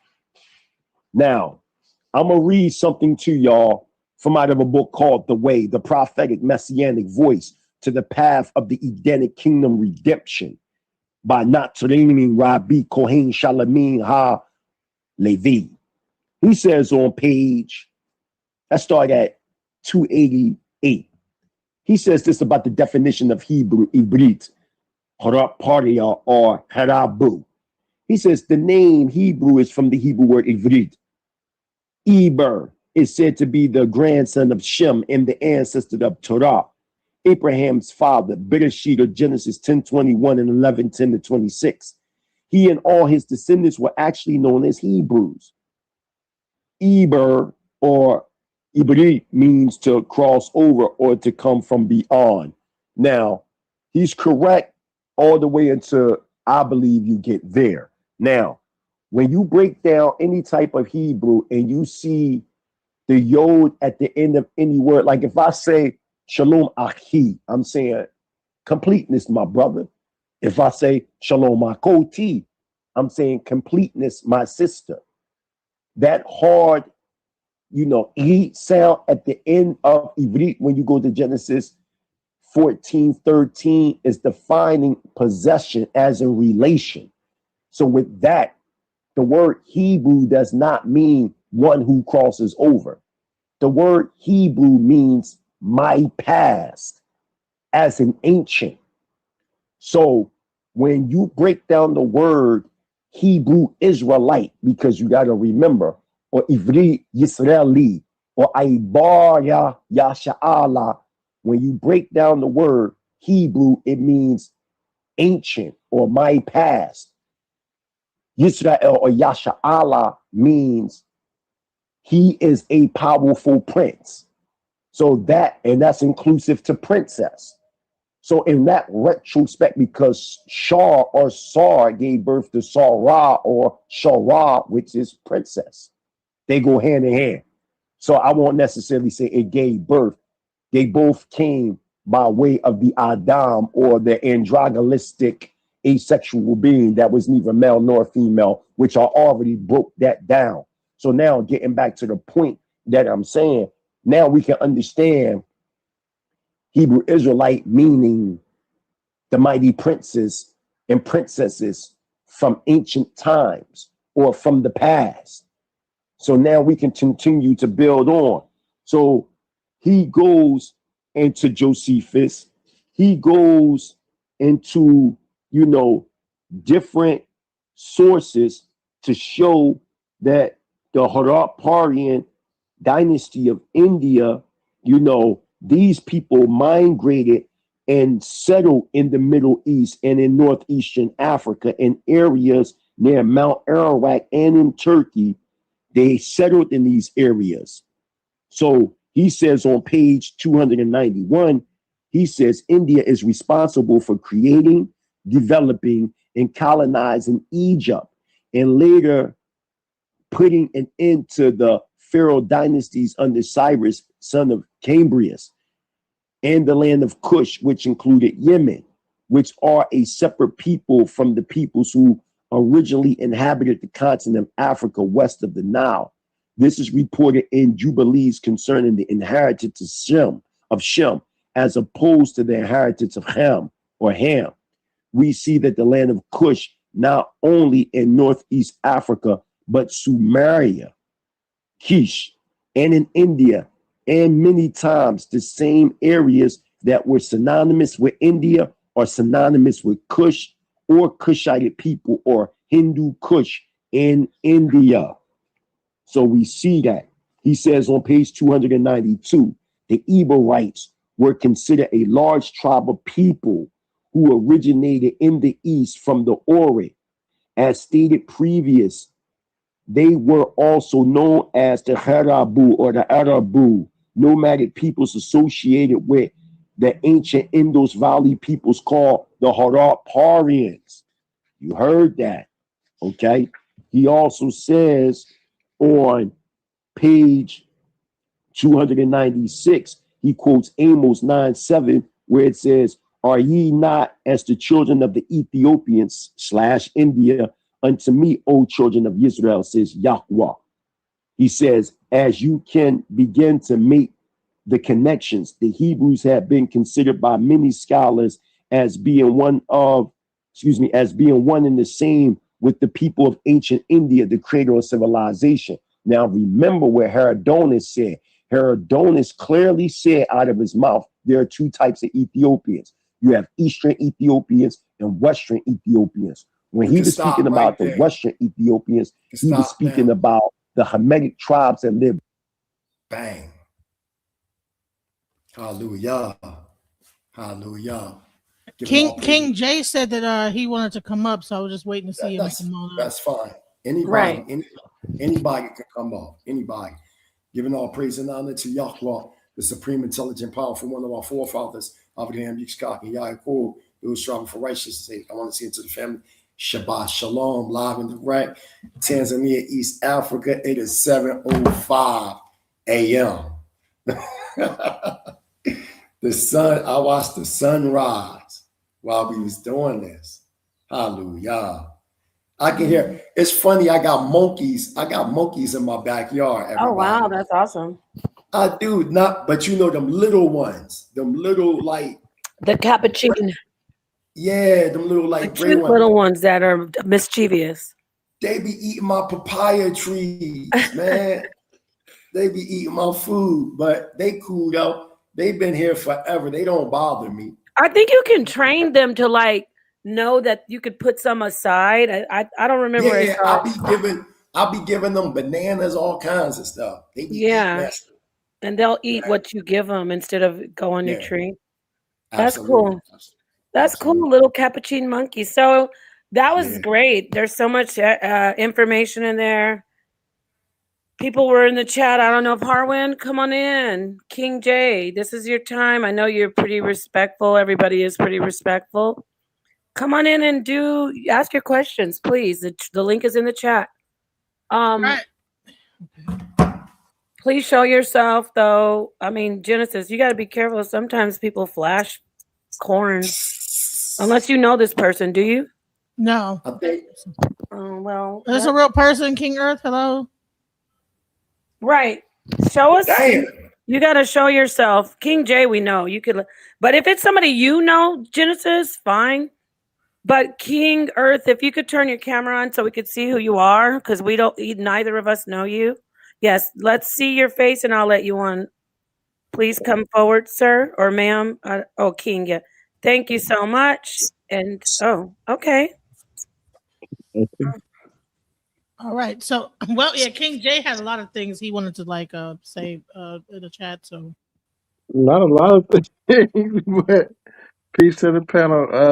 Man, no, I did enjoy the presentation. And kind of like what me and the pod talked about earlier, like, I'm trying. I try to find points of that I agree with, right, and build on that. You know what I'm saying? I'm not here to try to destroy anybody's presentation or anything. If anything, add to, or at least ask an intelligent question, right? So, I do. So, so what I see here, I actually chat about the Harappan culture. I'm familiar with. You spoke about it. You spoke about it. I asked about the Kibir Pass or Kibar Pass, right? I asked about the Arabian Sea. You spoke about that, or the Indian Ocean, which I would refer to as like the Bay of Bengal, maybe. So you referred to all of that, the locations. The Malekin, right? It's Malekin colony, right? In my thesis, this is the only thing that throws me off is because I would place them in North Mesopotamia. I know. Yeah, that's our south. Yeah, that's our only contention because I know. I see them there trading and everything, with the lapis lazuli, bringing in the ivory and the ebony and the timber and everything. But you heard what I said. I said they were in the north and in the south. North, okay, so north and south. Okay, so they're trading. I see him in Sargon's, text at the dock port. I see him now, so I'm with you on that. Yep, I think. So my question was in regards to that word, though. Do you see anything in correlation to that Sanskrit word Malekin and the Hebrew word, Semitic word Malek? Absolutely. Okay. Absolutely, 100%. And you know how we know that? When you go into the book of Esther, right? And you see that this is during the time of Xerxes. And they said that Xerxes, he ruled over 127 provinces. And then them 127 provinces, it started from what we know from India to Ethiopia. This is what we see. So there was always an Eastern and a Western influence. There has always been that way. You see what I'm saying? So when we start, and even when we look at the structures, the architectural structures, many of the worshiping centers in the Indus Valley, and then you even go as far as West Africa, and you see some of the very old structures that they undigging right now in Nigeria, going back roughly around 500 to 600 BCE. You can see the similar structures. You can see the pottery. This is facts. You can see the pottery and the archaeological pottery and the same pottery in the Indus Valley. So there has always been a connection, especially with the Tamal words and the ancient Hebrew words. They have very, very similar words. Let me show you right now. There's a book, brother, that I think everybody should read. It's called Jesus and Moses Are Buried in India, Birthplace of Abraham and the Hebrews, written by Dr. Glenn D. Matlock.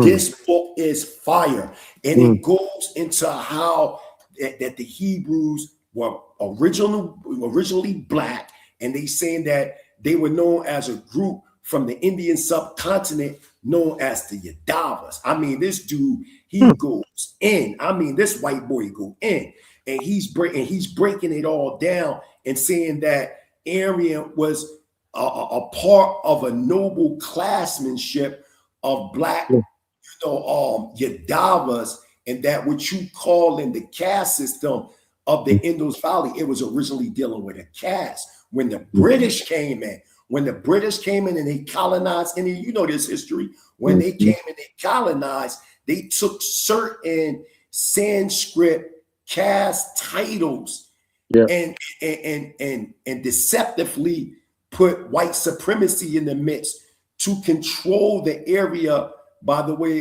which you would call divide and conquer. I mean, divide and conquer the light-skinned natives versus the dark-skinned natives. The same thing that they did to us in the United States. You see what I'm saying? The same type of tactic. But this book right here, it goes in, and I want to show you, because you asked, I think somebody asked the question about similar. Yeah, that was you. And you said about the Malik or the king, could there be connections? Well, this man in one of these chapters, I'm getting it right now, he takes the Tamal words and Hebrew words and put them side to side and show the similarity in sound. And another book you should get by him too. I got it right here, because you mentioned the connection. You should get.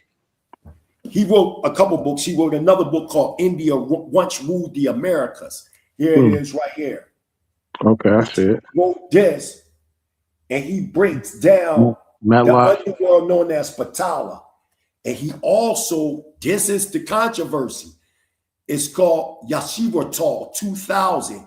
The Hindu ancestor of Judaism speaks in this millennium.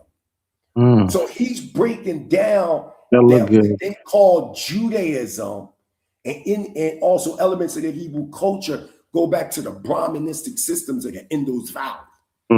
Did you hear about how the actual swastika was really a Buddhist symbol, and it was supposed to be showing Buddha's footsteps and walking?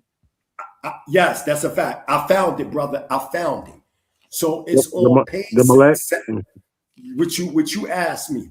On page 76, it says, it does this. It says Judaism and the Shabbatite Hinduism share the same names for God. And as you can see, it gives, like, if y'all can put my joint up bigger so everybody can see, because I want them to, so you can see, hold on, y'all see it? Yeah, we can see it. They doing the comparative study of the Hebrew and Kashmirian Kabbalistic terminology. It's about the same. And then when you start talking about a list of words, it shows you. It says the word list, Hebrew and Kashmirian. And you start from the bottom. Look, y'all. Hold on. Wait, right there. Y'all see it? Let me see. In the red? Hold on. No, not in the red, but you see it. Hebrew. You say miscellaneous word list? Yup. Okay, yeah, Kashmir. Right, and it's Kashmir Hebrew, and here it is right here. So a whole page, and it's more though. And it shows the Kashmirian words and Hebrew words, and they the same, and they go back to the same source.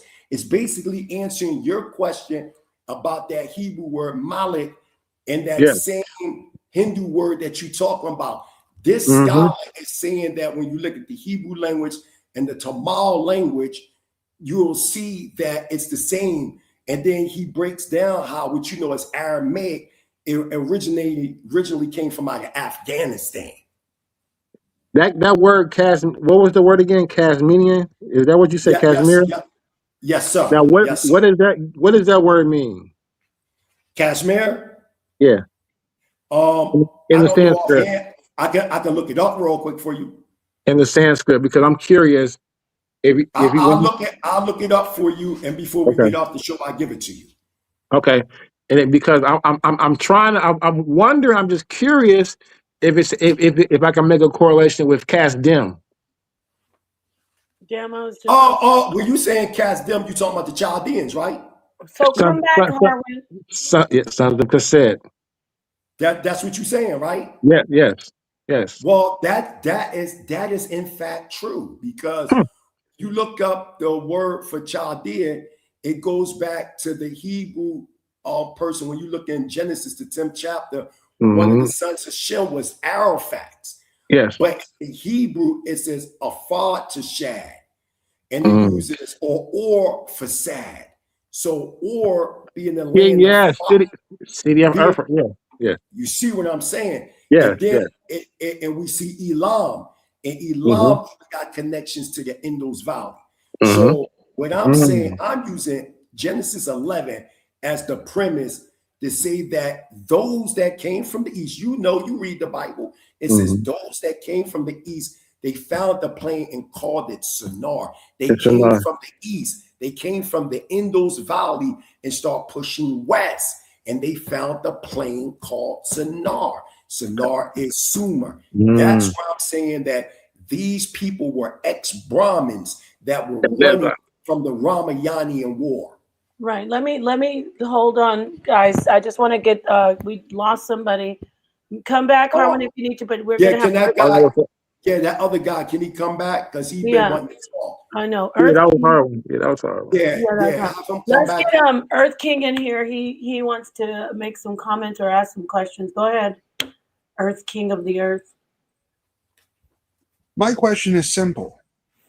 When Moses explains that Abram is of Ur, and Ur has been found as in the Iran-Iraq area, my question is, why do you believe these third parties instead of believing what Moses personally put in Torah himself?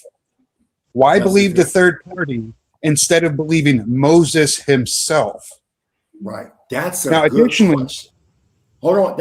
Let's take each question at a time, because I want everybody to hear my answers one at a time. You get to ask after he's finished, Earth King.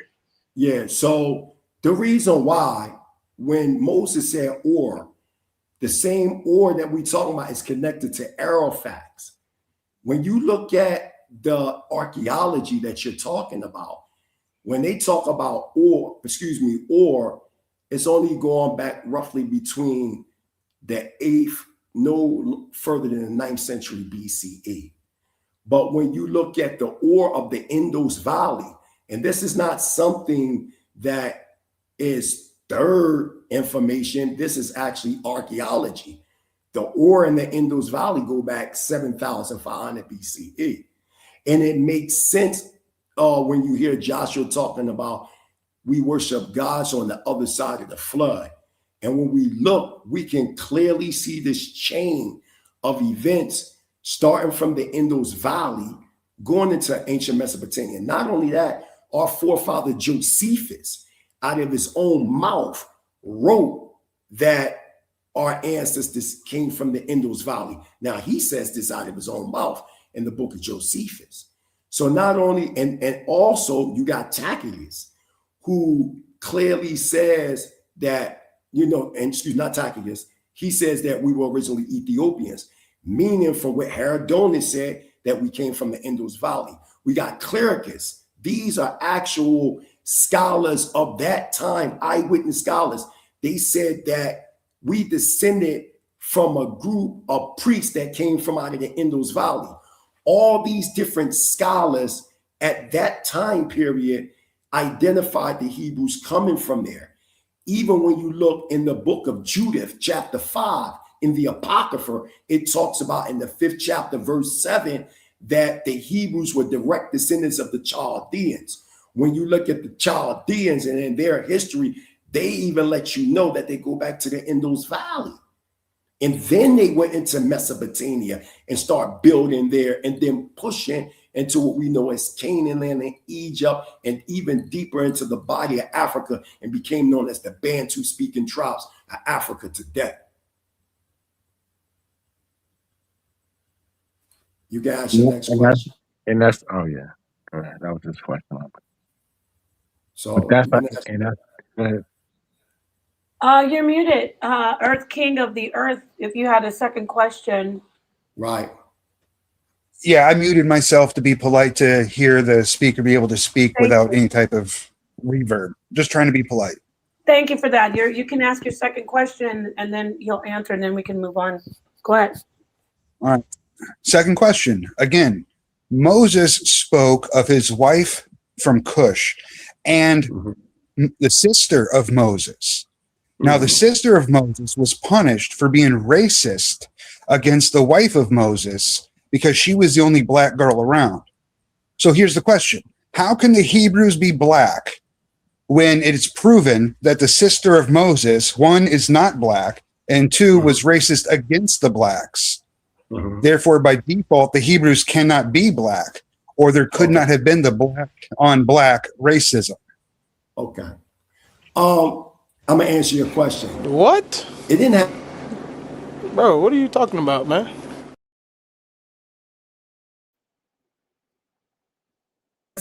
It was a cultural difference. It didn't have anything to do with race, because if we go back into the story of Joseph, remember when Joseph's brothers sold him into slavery, right? And when Joseph became a vizier, why didn't the brothers recognize that was Joseph? They went back to Yaakov or Jacob and said that this Egyptian is doing thus, and we know historically, without any complication, that the ancient people of Kemet were Black African people, and that's a fact. And we know who the people are today. They are the Bija tribes of the Sudan, and even going to certain Somalians that go back to ancient Kemet, right? So even with the story of Moses, remember, Moses was quote unquote adopted, right? If Moses was a so-called white man, why wasn't he recognized? And then also one might say, oh, you know, they knew he was a Hebrew, was one of the Hebrew boys because he was white. No, it was a cultural difference. The reason why, because the Hebrew boy was circumcised. Remember, all the Hebrew male sons were circumcised on the 8th day, also symbolic of the covenant in the name of the Creator when you're dealing with Hebrew gematria. And the number of the tetragrammaton comes out to 26. 2 plus 6 equals 8, which is the sign of the covenant. Whereas though you go into ancient Kemet, the only ones that were circumcised were those that were initiated in the Egyptian Kemetic system. Everybody else, they weren't circumcised. But when it came to the Hebrew boys, all the Hebrew boys were circumcised on the 8th day. So that's how it was recognized. So I don't understand where you're getting this idea from, that it was some racism. And the only black person was Moses' wife. That's false, because Moses himself was black. And even when you go into certain records about Moses, even in Islam, they describe Moses as a black man. And if he was a black man, why wouldn't he put his hand in his bosom? Come on. It turned out white. And then from there, he wound up putting his hand back into his bosom, his arm. It turned back to his original color. And I just want to, not to cut you off, I've been waiting for you to get to that. We have the actual scripture that you're referring to, King of the Earth. That's in Numbers. It says, the anger of the Lord was kindled against them. He departed from them, and the cloud departed from off the tabernacle. And behold, Miriam became leprous, white as snow. So how is she white already if she was turned white? And don't think it's talking about the other type of leprosy. Damn, y'all should drop some bombs for that. Right, and watch this. Don't try to use. I swear I was gonna say that, but hold on. Wait, y'all. Let me add to that real quick, because I don't want you to try to use the leprosy that you might see people getting around the world. That's two different things. The Hebrew word is ziggurat, which is talking about a plague of the skin turning from black to white. So the way that you coming on, I peep people vibrations. And what I'm saying is this: all the Hebrews were black. All yeah, of but them was even similar to vitiligo, and you know what? We welcome everybody. So facts. I don't even know what he is. I really didn't get a good look at you, but we're talking only about the scripture. You know, people have accepted that, or the misconception or the lie that these people were white for millennia. Now that we're coming to the realization, even white scholars, the consensus is that nobody was white during that time. So I just want to hear from you, and then we can move on. Earth, King of the Earth, you do see that we're showing you, it says white, and it means like a type of vitiligo, the leprosy that they're talking about. What do you say about that, sir? We agree that the Hebrews was not from the Caucasus mountain range. Okay. But they were not. I don't agree Yes, to that. we do. The Hebrews did not come from the Caucasus mountain range. They are not Ukrainians. Well, they're not. They might be Amorites. Ukraine isn't the only country The that's in the Caucasus Hebrews Mountains. are not Ukrainians. The I never Hebrews said they did were not. Ukrainians. Hold on. Let everybody one at a time. We're gonna keep order. So Yeah, let the let's dude finish, and then from there, the next brother. Even though I disagree with what he's saying, that the Hebrews weren't black, I'm saying they were. Let's black. let him go, but I do want to throw this out. Have you seen the original Caucasoids, from the Caucasus Mountains? Have you seen how dark they are? And have you seen them with the nappy hair? But I'm just going to leave that there on the table. But go ahead, Earth King. Now, as Moses explained, they came from Ur, right? Okay. Chaldeans. Now, if you look at that and you look at the modern Chaldean, the modern people who would be from that land area of that ruined city of Ur, spelled U-R, they are Persian Arabs. They are not white. I want to stop him right there.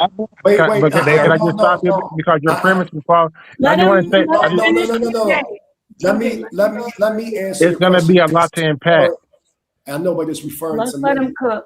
So Give me that two. helps, Give me so two. Give me five. Okay. Give me five. I just want to say because just No, simply but let means him city. I just want to say one. Let him say No, it. let him finish. Let that man finish. Okay. Let him finish. Let Go him ahead. cook. Let him cook. Go ahead, Earth King. As I was saying, the Hebrews did not come from Europe. They did not come from Africa. They came from the Middle East, from the eastern Iraq, western Iran area. They are Persian Arabs. That's your Neither African nor European. They are Persian Arabs. Okay. Historically, that's inaccurate. It just is. Moses is the one who is the source. So to say I am wrong, blasphemy against Moses by default of saying something is different. Let me answer your question. You can hold that. Okay. I mean, get a little bit of order. Let me answer your question. Yeah, let me answer your question. Let me let you get it all out, because once he's talking, he wants to answer you so we can hear both of you. Are you finished with your full statement, King of the Earth? Are you finished with your answer? I mean, your question. Yeah.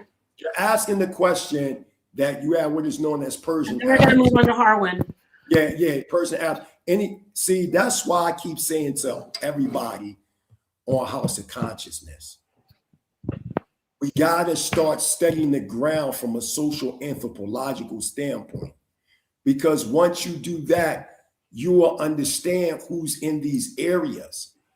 And when you go into what is known as the so-called Middle East, especially in places like Iraq, you can type online about the Afro-Iranians, Iraqis, all of them. They always have these back places where the indigenous people still dwell, which you're calling Persian Arabs. They are a product of European crusaders in the Dark Age Ottoman Turkish Empire that took over during the time of Constantinople. Now, this is a historical fact, man. This is how they got into these areas, and they pushed out the indigenous people into mountainous regions and areas. We even see this in Israel with Jerusalem's prison gate.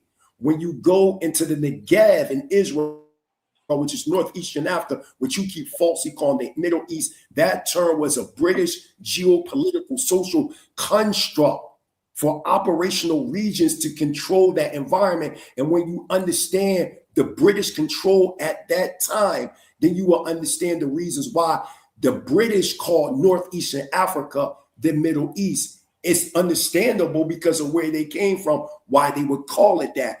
But that was a geopolitical term that has nothing to do with that region still being or not being in Africa. The so-called Middle East is in Africa. All the indigenous people that you're reading about in the so-called Bible that lived in these areas were Black people, which you call in the term Persia. That is more of a modern term. The name comes from out of Elam, and then later on you get the word Persia, and then Iran, which means land of the Aryan.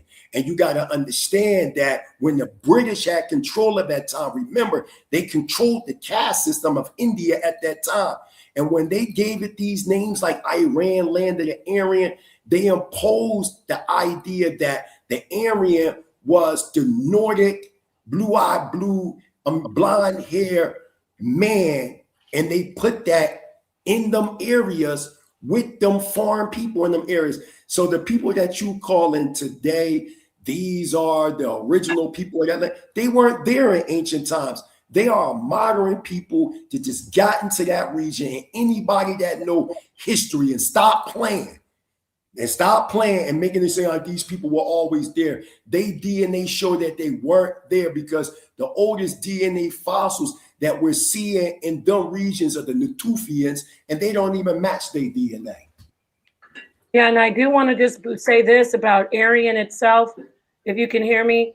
Aryan is when we started having those racist constructs during the Vril society taking a turn in with you know who, Hitler. Aryan is linguistic. It's not even biological or genetic. So that's a fact.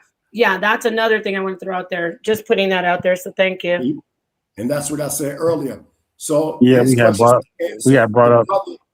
Brother King wanted to say something, or good brother Harold. Actually, we're going to get to Harwin. Harwin. Because Harwin been waiting.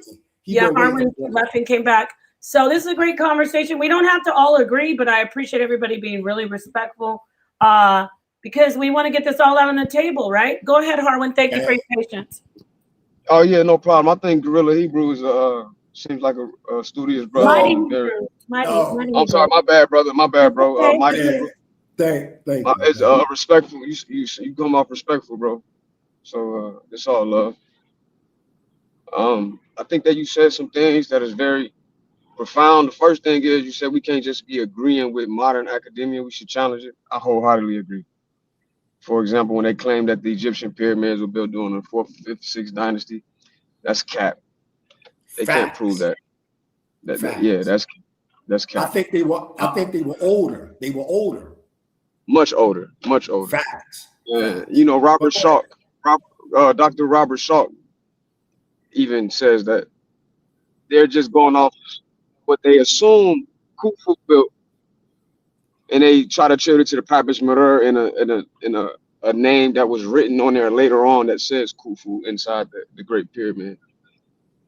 So you also said something about the Bantu and the Dravidian and Tamil being closely related. That's another thing that you did that was real spot on. My contention was where the ancient Egyptians claim that they come from. I would say that they never said that they came from people that came from India, if you look at the text, right? But I would agree that if they did, let's just say you're right, because I don't want to argue with you. Let's just say you're right.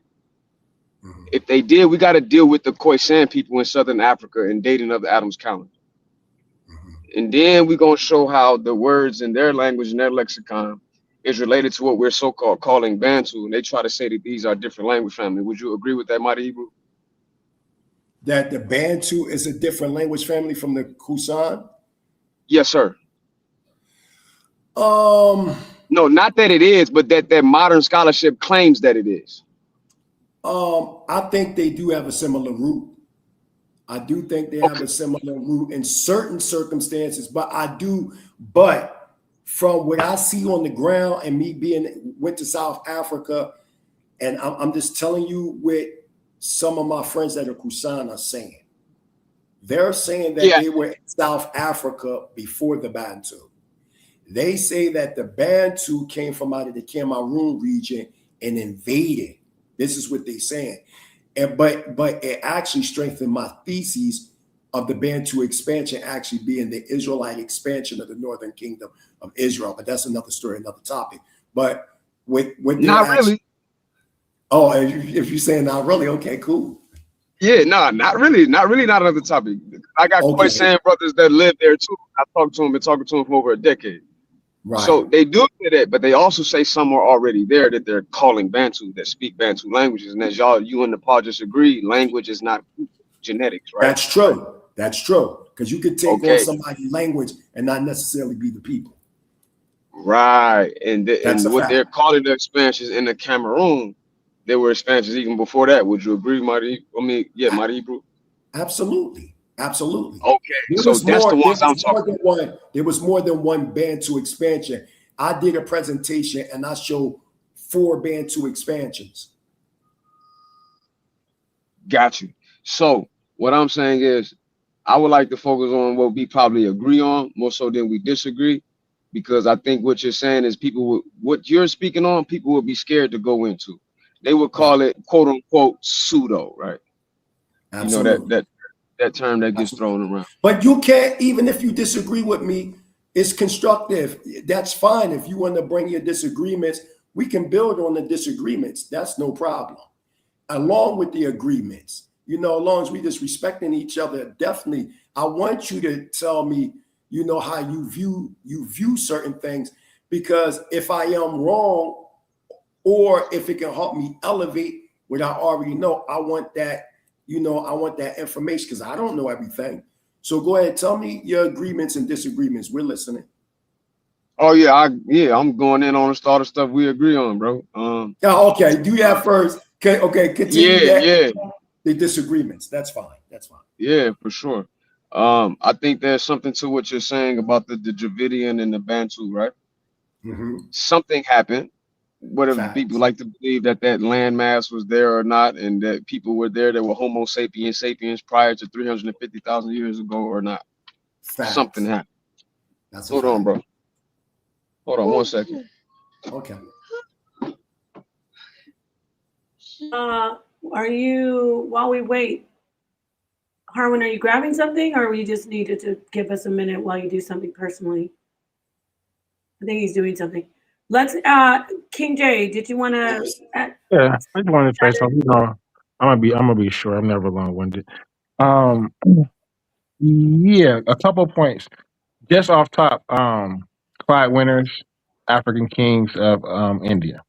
Mm-hmm. This book, I've read it a few times. Talks about the Naga, the Braham, things of that nature. I don't have too much problems with that. And I want him to entertain my theses in regards to a northern hypothesis opposed to the southern one, because I think because just what you just said right now just rung in my head when you said Urafet, right? And that literally just meant to me city of Urfa, right? And that's in the north. You know what I'm saying? Close to Haran. You know what I'm saying? It would be very close to where Noah would have landed, right?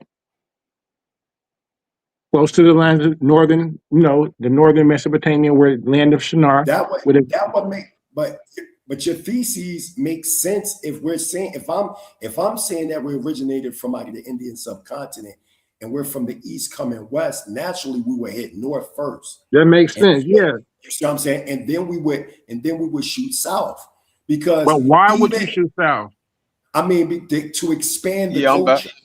To expand the culture. And remember, we got to look at it. We got to look at it from a social perspective. Like there's evidence, but there's more evidence in the north than the south on that. Right. But we can socially look like over here in Tanzania alone, you have 125 tribes here in Tanzania alone. The biggest tribe is the Chaga tribe. Now, the Chaga tribe started in the Moshi area, but you see the expansion of them in Morogoro, you see them in Tonga, you see them in Wanza, you see them in Dar es Salaam. The point that I'm saying is our history, we weren't just a people that just stayed still. We were also a people that moved around. So we know that there were colonies of the South coming from out of the North as well. So that's what I mean by we was in the South. You know what I mean? So I would never deny that we didn't have any connection with the North because we were hit North first as we're coming from the Indus Valley. Makes sense. So you don't subscribe to Crowley? Say what? You don't subscribe to Crowley? Is it Woolley or the Crowley? Leonard Woolley, Leonard Crowley? I thought you were saying Aleister Crowley. No. No. Are you familiar with Crowley? And he discovered the Sumerian grave pit. Yes, absolutely. And I don't. And that's I have a whole presentation debunking it because to me it just seems as if his discoveries was he placed that title of, and that's what everybody's going off of. Him placing that title of this was a royal pit, it's Abraham. I think it was just driven by money, funding. They had just found King Tut's tomb. Right. He's trying to get money to compete with that. They're trying to make find Iraq or southern Mesopotamia in the Bible. So we saying the same thing. When I say I acknowledge him, meaning that's the problem that I'm having because his finding is stated just like I told Earth King. It's going between the 7th century to the 9th century BCE. That would contradict Abraham coming 2166 BCE. That is why I'm placing Abraham at the Ur of the Indus Valley, not the Ur in what we know as Mesopotamia. Third expansion. Go ahead, get that out, and then I'm going to let us get back to third expansion. You said third expansion? For Abraham, was it 2300? Yeah, he was born from our records 2166 BCE. Okay. Yeah, that's fair. That's a good date. Okay. Because we say 2166 BCE. Yeah, that's the date we use here at the Mighty Hebrew University. Yes. Okay, Harwin, you're back, and we're going to just go around the panel after you get everything that you need to ask, and even in the chat. What did you want to come back with, and then we'll wrap it up. Yeah, when he was talking about that, when he talked about the Harappan and then the India connection and it connected to Madagascar, am I right, Mighty Hebrew? Say that one more time. The land that connected to Madagascar that's underwater. Yes. Yeah. You mentioned that, right? We call it Tamal Nadu. Yes. Got you. So what I'm saying is something slightly different. There was somebody, a group of people that came. I'm sorry. Go ahead. We need to mute out. Go ahead, Harwin. Yeah. Go ahead. That was him. Okay. I think he's got some family issues going on. I'm sure it's late. Dang. We are going to do a part 3. So if we can get him back in here before we go around, I do want to let's start with our friend, Earth King of the Earth. Thank you for joining. We'd like to hear from you. Just if you can unmute and give us your final words before we close out. Go ahead. First, thank you for having me. Second, it is good to disagree because that brings dialogue. Right. Dialogue solves all problems. Much love all around. Big hugs to everyone. God bless you all. And I'm going to go ahead and step down so you can have other panelists up. And I hope you all have a beautiful evening. Oh, wow. Thank you. All right. That's great. Yes, I absolutely agree. And please come back for part 3 of this presentation from Prince Charlandine. So definitely see yourself out when you're ready. Let's get to King J and let him have his final words as well. Thank you, King J. Go ahead. Yep. I jumped on late, so I'm kind of mad that it's ending kind of soon. It's only a couple hours. You know, we normally go on for a little longer, You but want us to be up here all night long. I, Talking about it I'm is. not long-winded. No, I'm just kidding. Go It ahead. is. King I J mean, always say he ain't long-winded. He know he be getting it. it is. Cooking. And then go for an hour. Well, no, it is damn near midnight. I'm just looking at it, so for sure. But yeah. Wait, I just lost my whole train of thought. Give me 1 second. Come back to me. Give me 1 second. 'Cause I did. Yeah, Wait. No. Wait. I'm ready. No. all right, Oh, go so ahead. Yes, definitely. what I will say is this, and especially in regards to Crowley and discoveries like that. I think and especially on this panel and platform at a time in history that we can challenge a lot of outdated um, history, right? A lot of material that was, in the history books and are still in the history books now are in there just because, they haven't been challenged. It takes a lot of money to, rewrite these books and get them out of there. So I think we should write theses, write papers, submit them to these journals, submit them to these places, so they can either accept them or reject them. We do a lot of peer review on here. We so critical of ourselves. I'm sure that they, would pass, but at least submit them. Submit our original thought. And I think that's what's important is that whether you agree with them or not, that we have a methodology and we're able to create our own thoughts. So just keep going with doing what you're doing. Mighty Hebrew, I learned a lot from you. Keep going. Right. And I like that you said that, King J. Brother Reggie mentioned stuff like that as well, writing our own papers.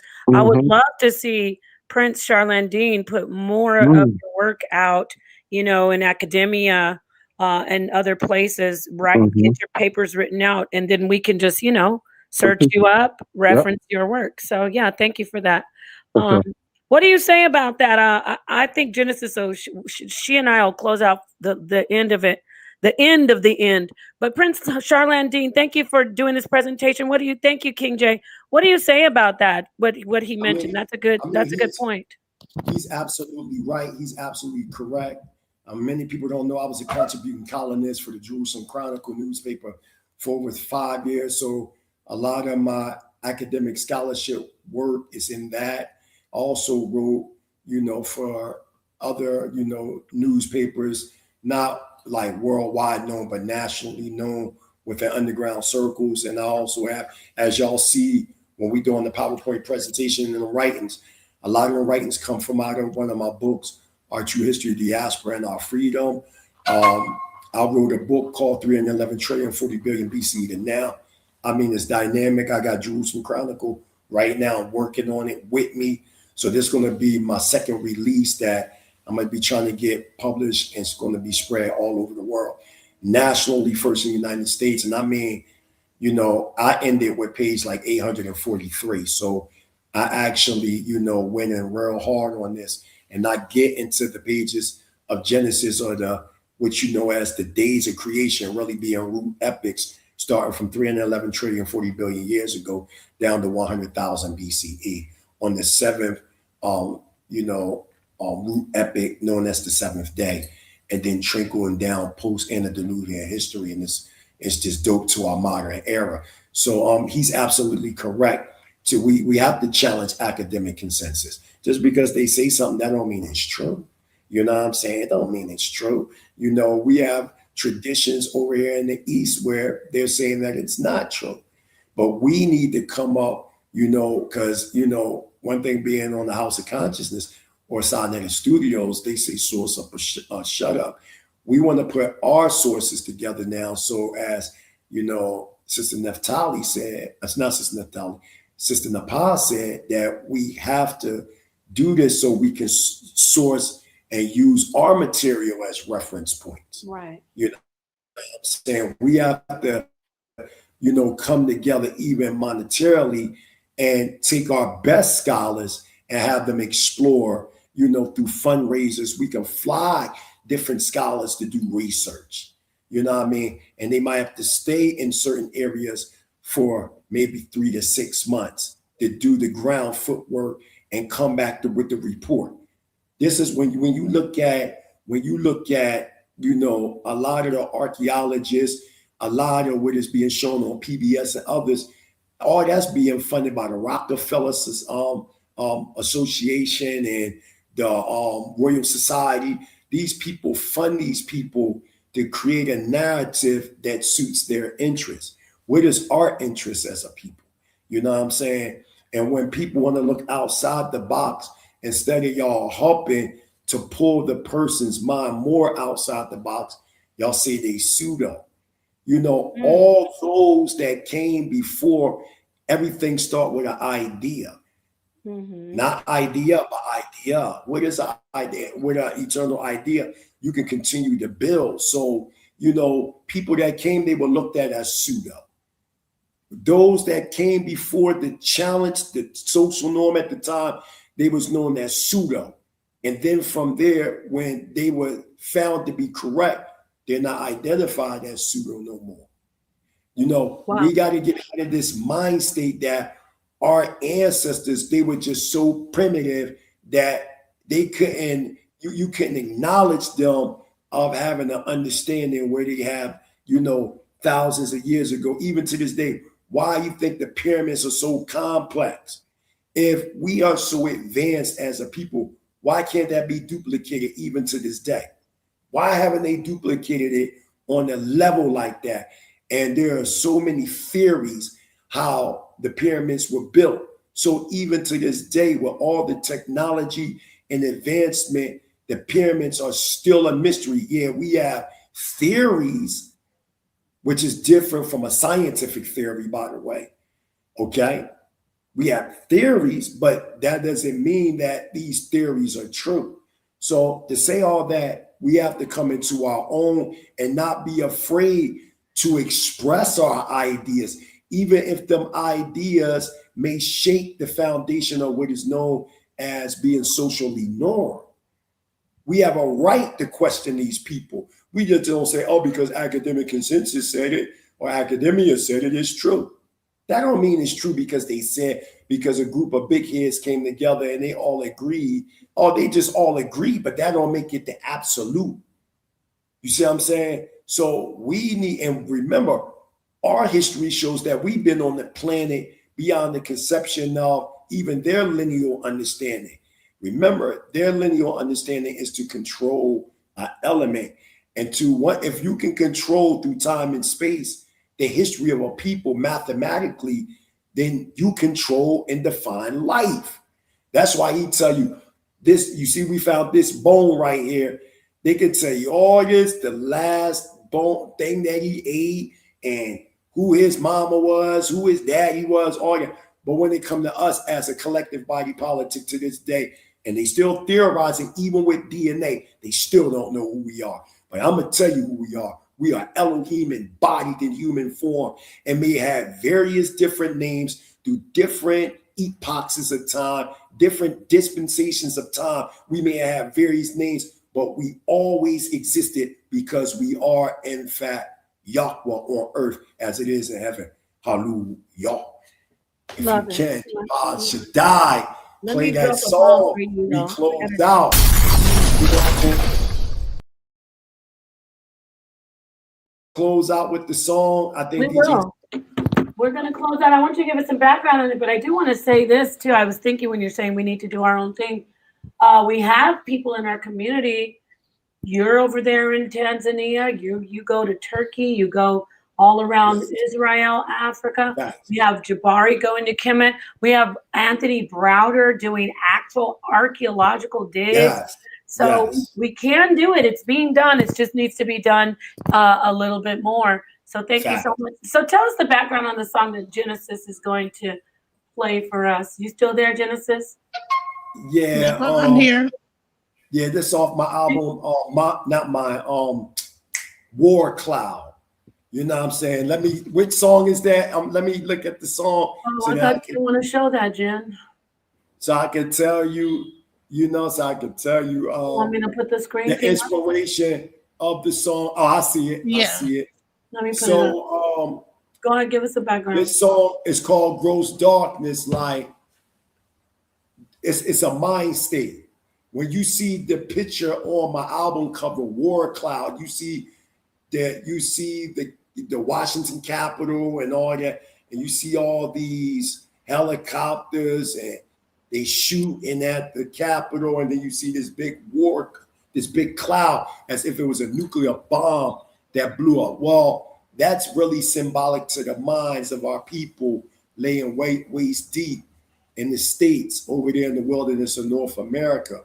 But there's a shaking that's taking place from an academic perspective, from a spiritual perspective, from an anthropological perspective, an archaeological perspective, just in the worldview scope of Black America taking on new heights and elevating into the world divine beings that we were so destined to be on this planet Earth. And, Gross Darkness off the album War Cloud is a challenge to Western liberal democracy and the social norms that has crept in by the way of the social fabric of eating America's apple pie, symbolically, throwing out there.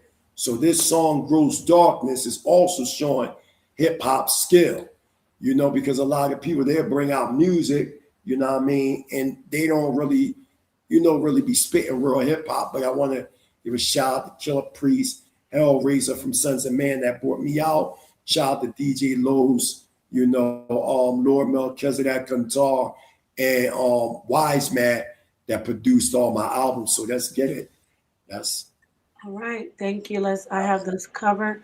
Thank you. Tune in for part 3. Keep your notifications on and subscribe to all the channels that are involved in this build today. Thank you. Go ahead, Priestess.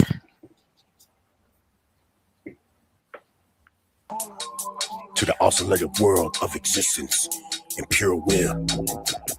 Grows darkness, take the minds of people over. Vultures hunt for the blood of young soldiers. Time of the end of this world is right now. See truth is iron, break chains of bondage, destroy the blindness. As a sun, now you're rising now.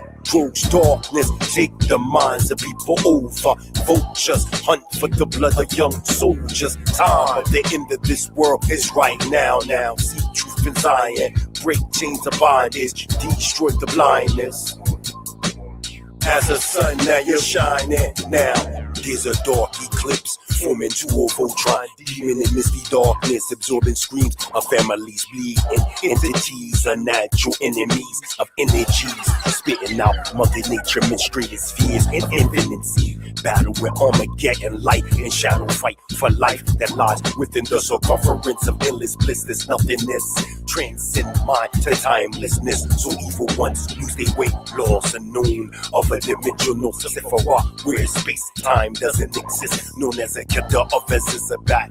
The holy army of repattering that shatters memories to continue cycles of divine sparks that's reincarnated back into physical arcs. So Elohim can spark either lightning in the dark, form an image and likeness. Mind detect mind, and one is unblind. Our raiders and traders, the Rabbi HaMoshiach is our savior. The sorry daughter, former of my mental makeup. Visions of oneness sustain my anger that lurks in the bottomless pit of our satanic strangers. Violence is sharp as a deadly razor, a venom that's dangerous. When piercing the brain image, your body breakdown is vicious. Your life caught in sand is quickering.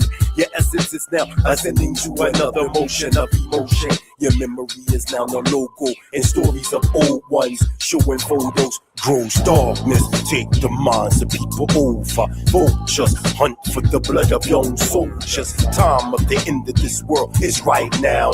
See truth is iron, break chains of bondage, destroy the blindness. As a sun, now you're rising now. Grows darkness, take the minds of people over. Vultures hunt for the blood of young soldiers. Time of the end of this world is right now. See truth in Zion, break chains of bondage, destroy the blindness. As a sun, now you're shining now. That death be a penalty off on the MCs who can't produce a hip-hop degree, cause lacking soul chemicals in their genes. I see images of demons producing semen of false creeds to take my soul, body, mental. So my tempo can inhale the wicked ignorance of deadly venoms through heart trembles, through mind control vehicles, and inject their mad drugs in me that's lethal. Now I'm seeing threefold. What's left of toxics, Illuminati used to break the ozone. Your Gentiles die first, cause they penal glands hold no pigmentone. False shepherd throw tricks to kids and they grab them, cause they have no mind that they own. As a gold travels in the farmhouse, they get slaughtered. That's how the FBI did the ghettos, infesting it with drugs. Overseas, round table is diamond smuggling under the directorship of Caesar Rose. South Africa's leper crows. Lies must be unfold. Souls is incarnated, cause of past lives that are old. 121, this Robert Job. I the Dead Sea Scrolls manifest a physical form. Sworn on children of the corn. Grows darkness, take the minds of people over. Vultures hunt for the blood of young soldiers. Time of the end of this world is right now. Now, see truth is iron. Break chains of bondage, destroy the blindness. As a sun, now you're rising now. Grows darkness, take the minds of people over. Vultures hunt for the blood of young soldiers. Time of the end of this world is right now. Now, see truth in Zion. Break chains of bondage, destroy the blindness. As a sun, now you're shining now. As a sun, now you're rising now. As a sun, now you're shining now. As a sun, now you're rising now.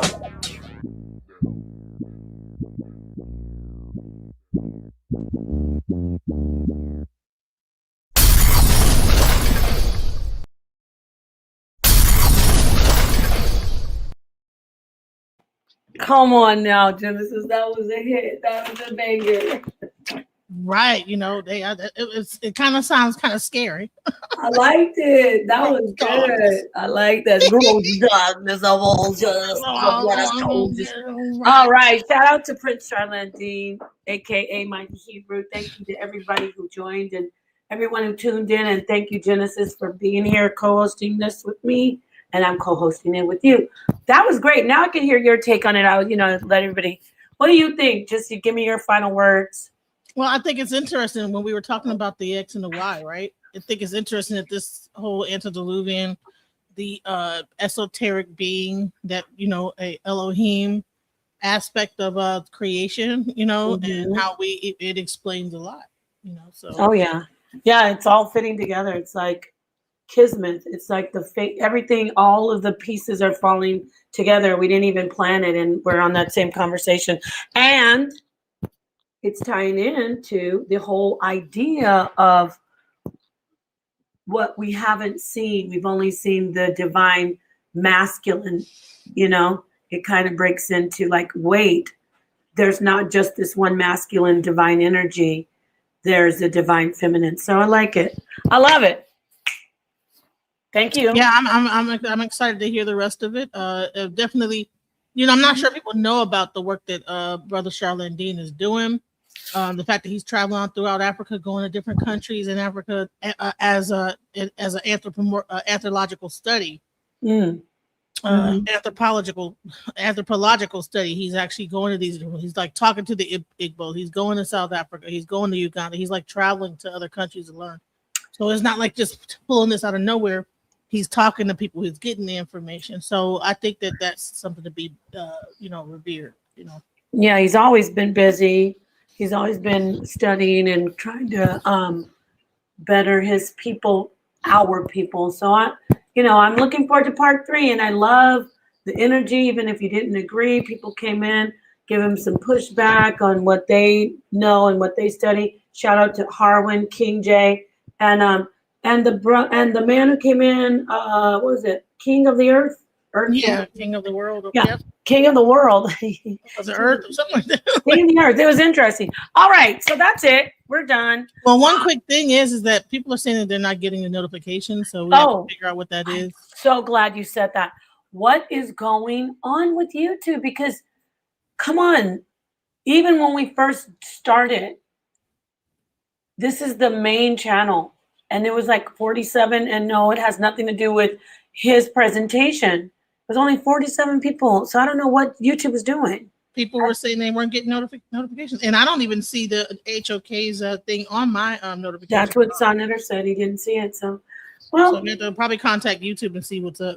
We're gonna see. You know, yesterday when we did it, once we ended it, it was immediately said 1,000 views, but when we were on there, it was like only 75 people. So I don't know. YouTube, why do you hold us? We're like in like it's like a purgatory. Purgatory, something like that. Like YouTube, we got to find. I don't want to say it on YouTube, but you know, there has to be a better way. It might be the fact that I'm doing the horizontal stream. Maybe that's what it is. Oh, I don't know, darling. Are you doing horizontal on yours, or is it only vertical? No, that's you. That might be one of the reasons, because maybe if I wouldn't have did vertical, it would have given the notification. So that might maybe if you would have done the portrait next time, we'll do that tomorrow. Don't just do the vertical. No, do the portrait. All right. Oh, and yes, I know that Venus is the morning star. So thank you to the person who said that.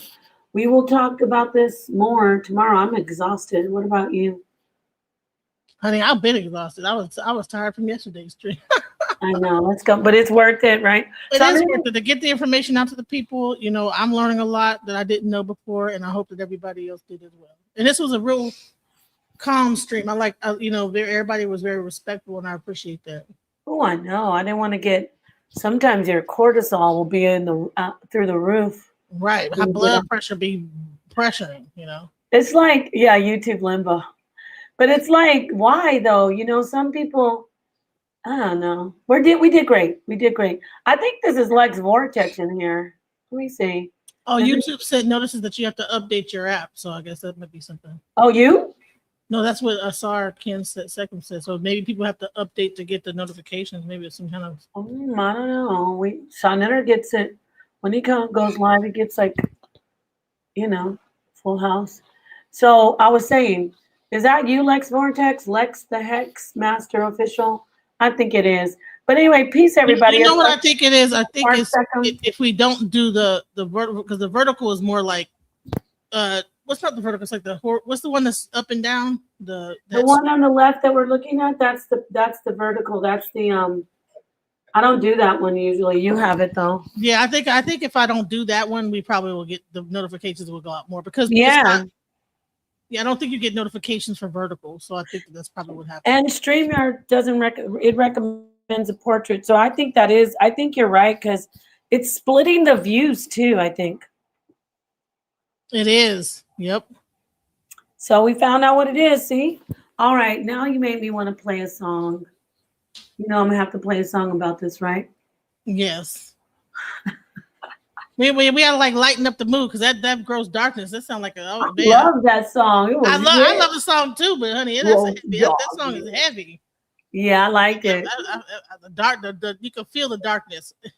We're gonna do the one that I love, but we never get to hear it. Dang, I know he didn't remove it. Oh heck no.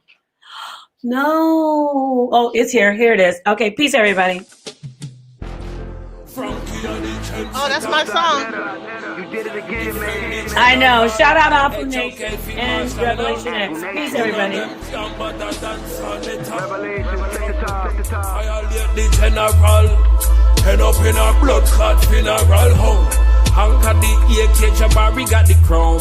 Hector with the heart, we're sending them home. Regina the alley with a Cuban and a galley. Send you back on Nile Valley with a shot in your toe intellectually. How click the link if your scholarship sloppy. More if your smile make you cry with the truth. No lie, my youth in my really important. 21 gun salute for commission. Not a brother, a hustle, a move like All left found the black woman at all like dolls and they yana for sister freedom. I do whole panel know what time for Bible thumping the minute them see me come. Reviation set. Frankie are the trendsetter. None of them can mother dance on it. None of them can mother dance on it. Them got a podcast but saw better. Coast to coast, we be banging. Coast to coast, we be bringing all this knowledge we be slanging. In the HOK, we don't do no entertaining. Speaking true, speaking facts. What the niggas just a layman. Better get on one accord. The future can be yours. Ancestors push you more. We gotta go explore the sciences and math. The future's based on class. You bout to catch my wrath. We turning up this track. In the dark minds of the light. The dark heart still fight.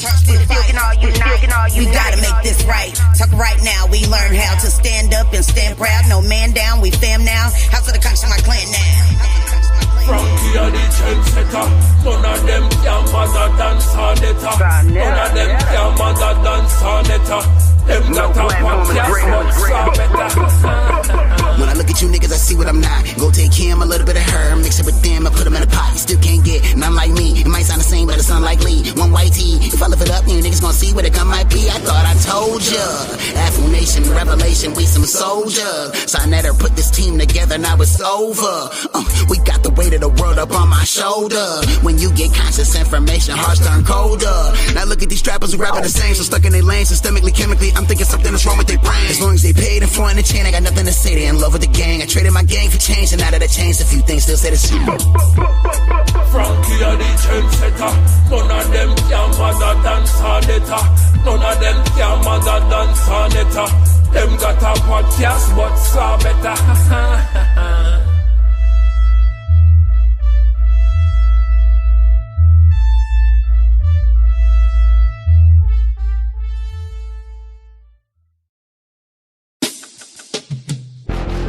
Frankie are the trendsetter.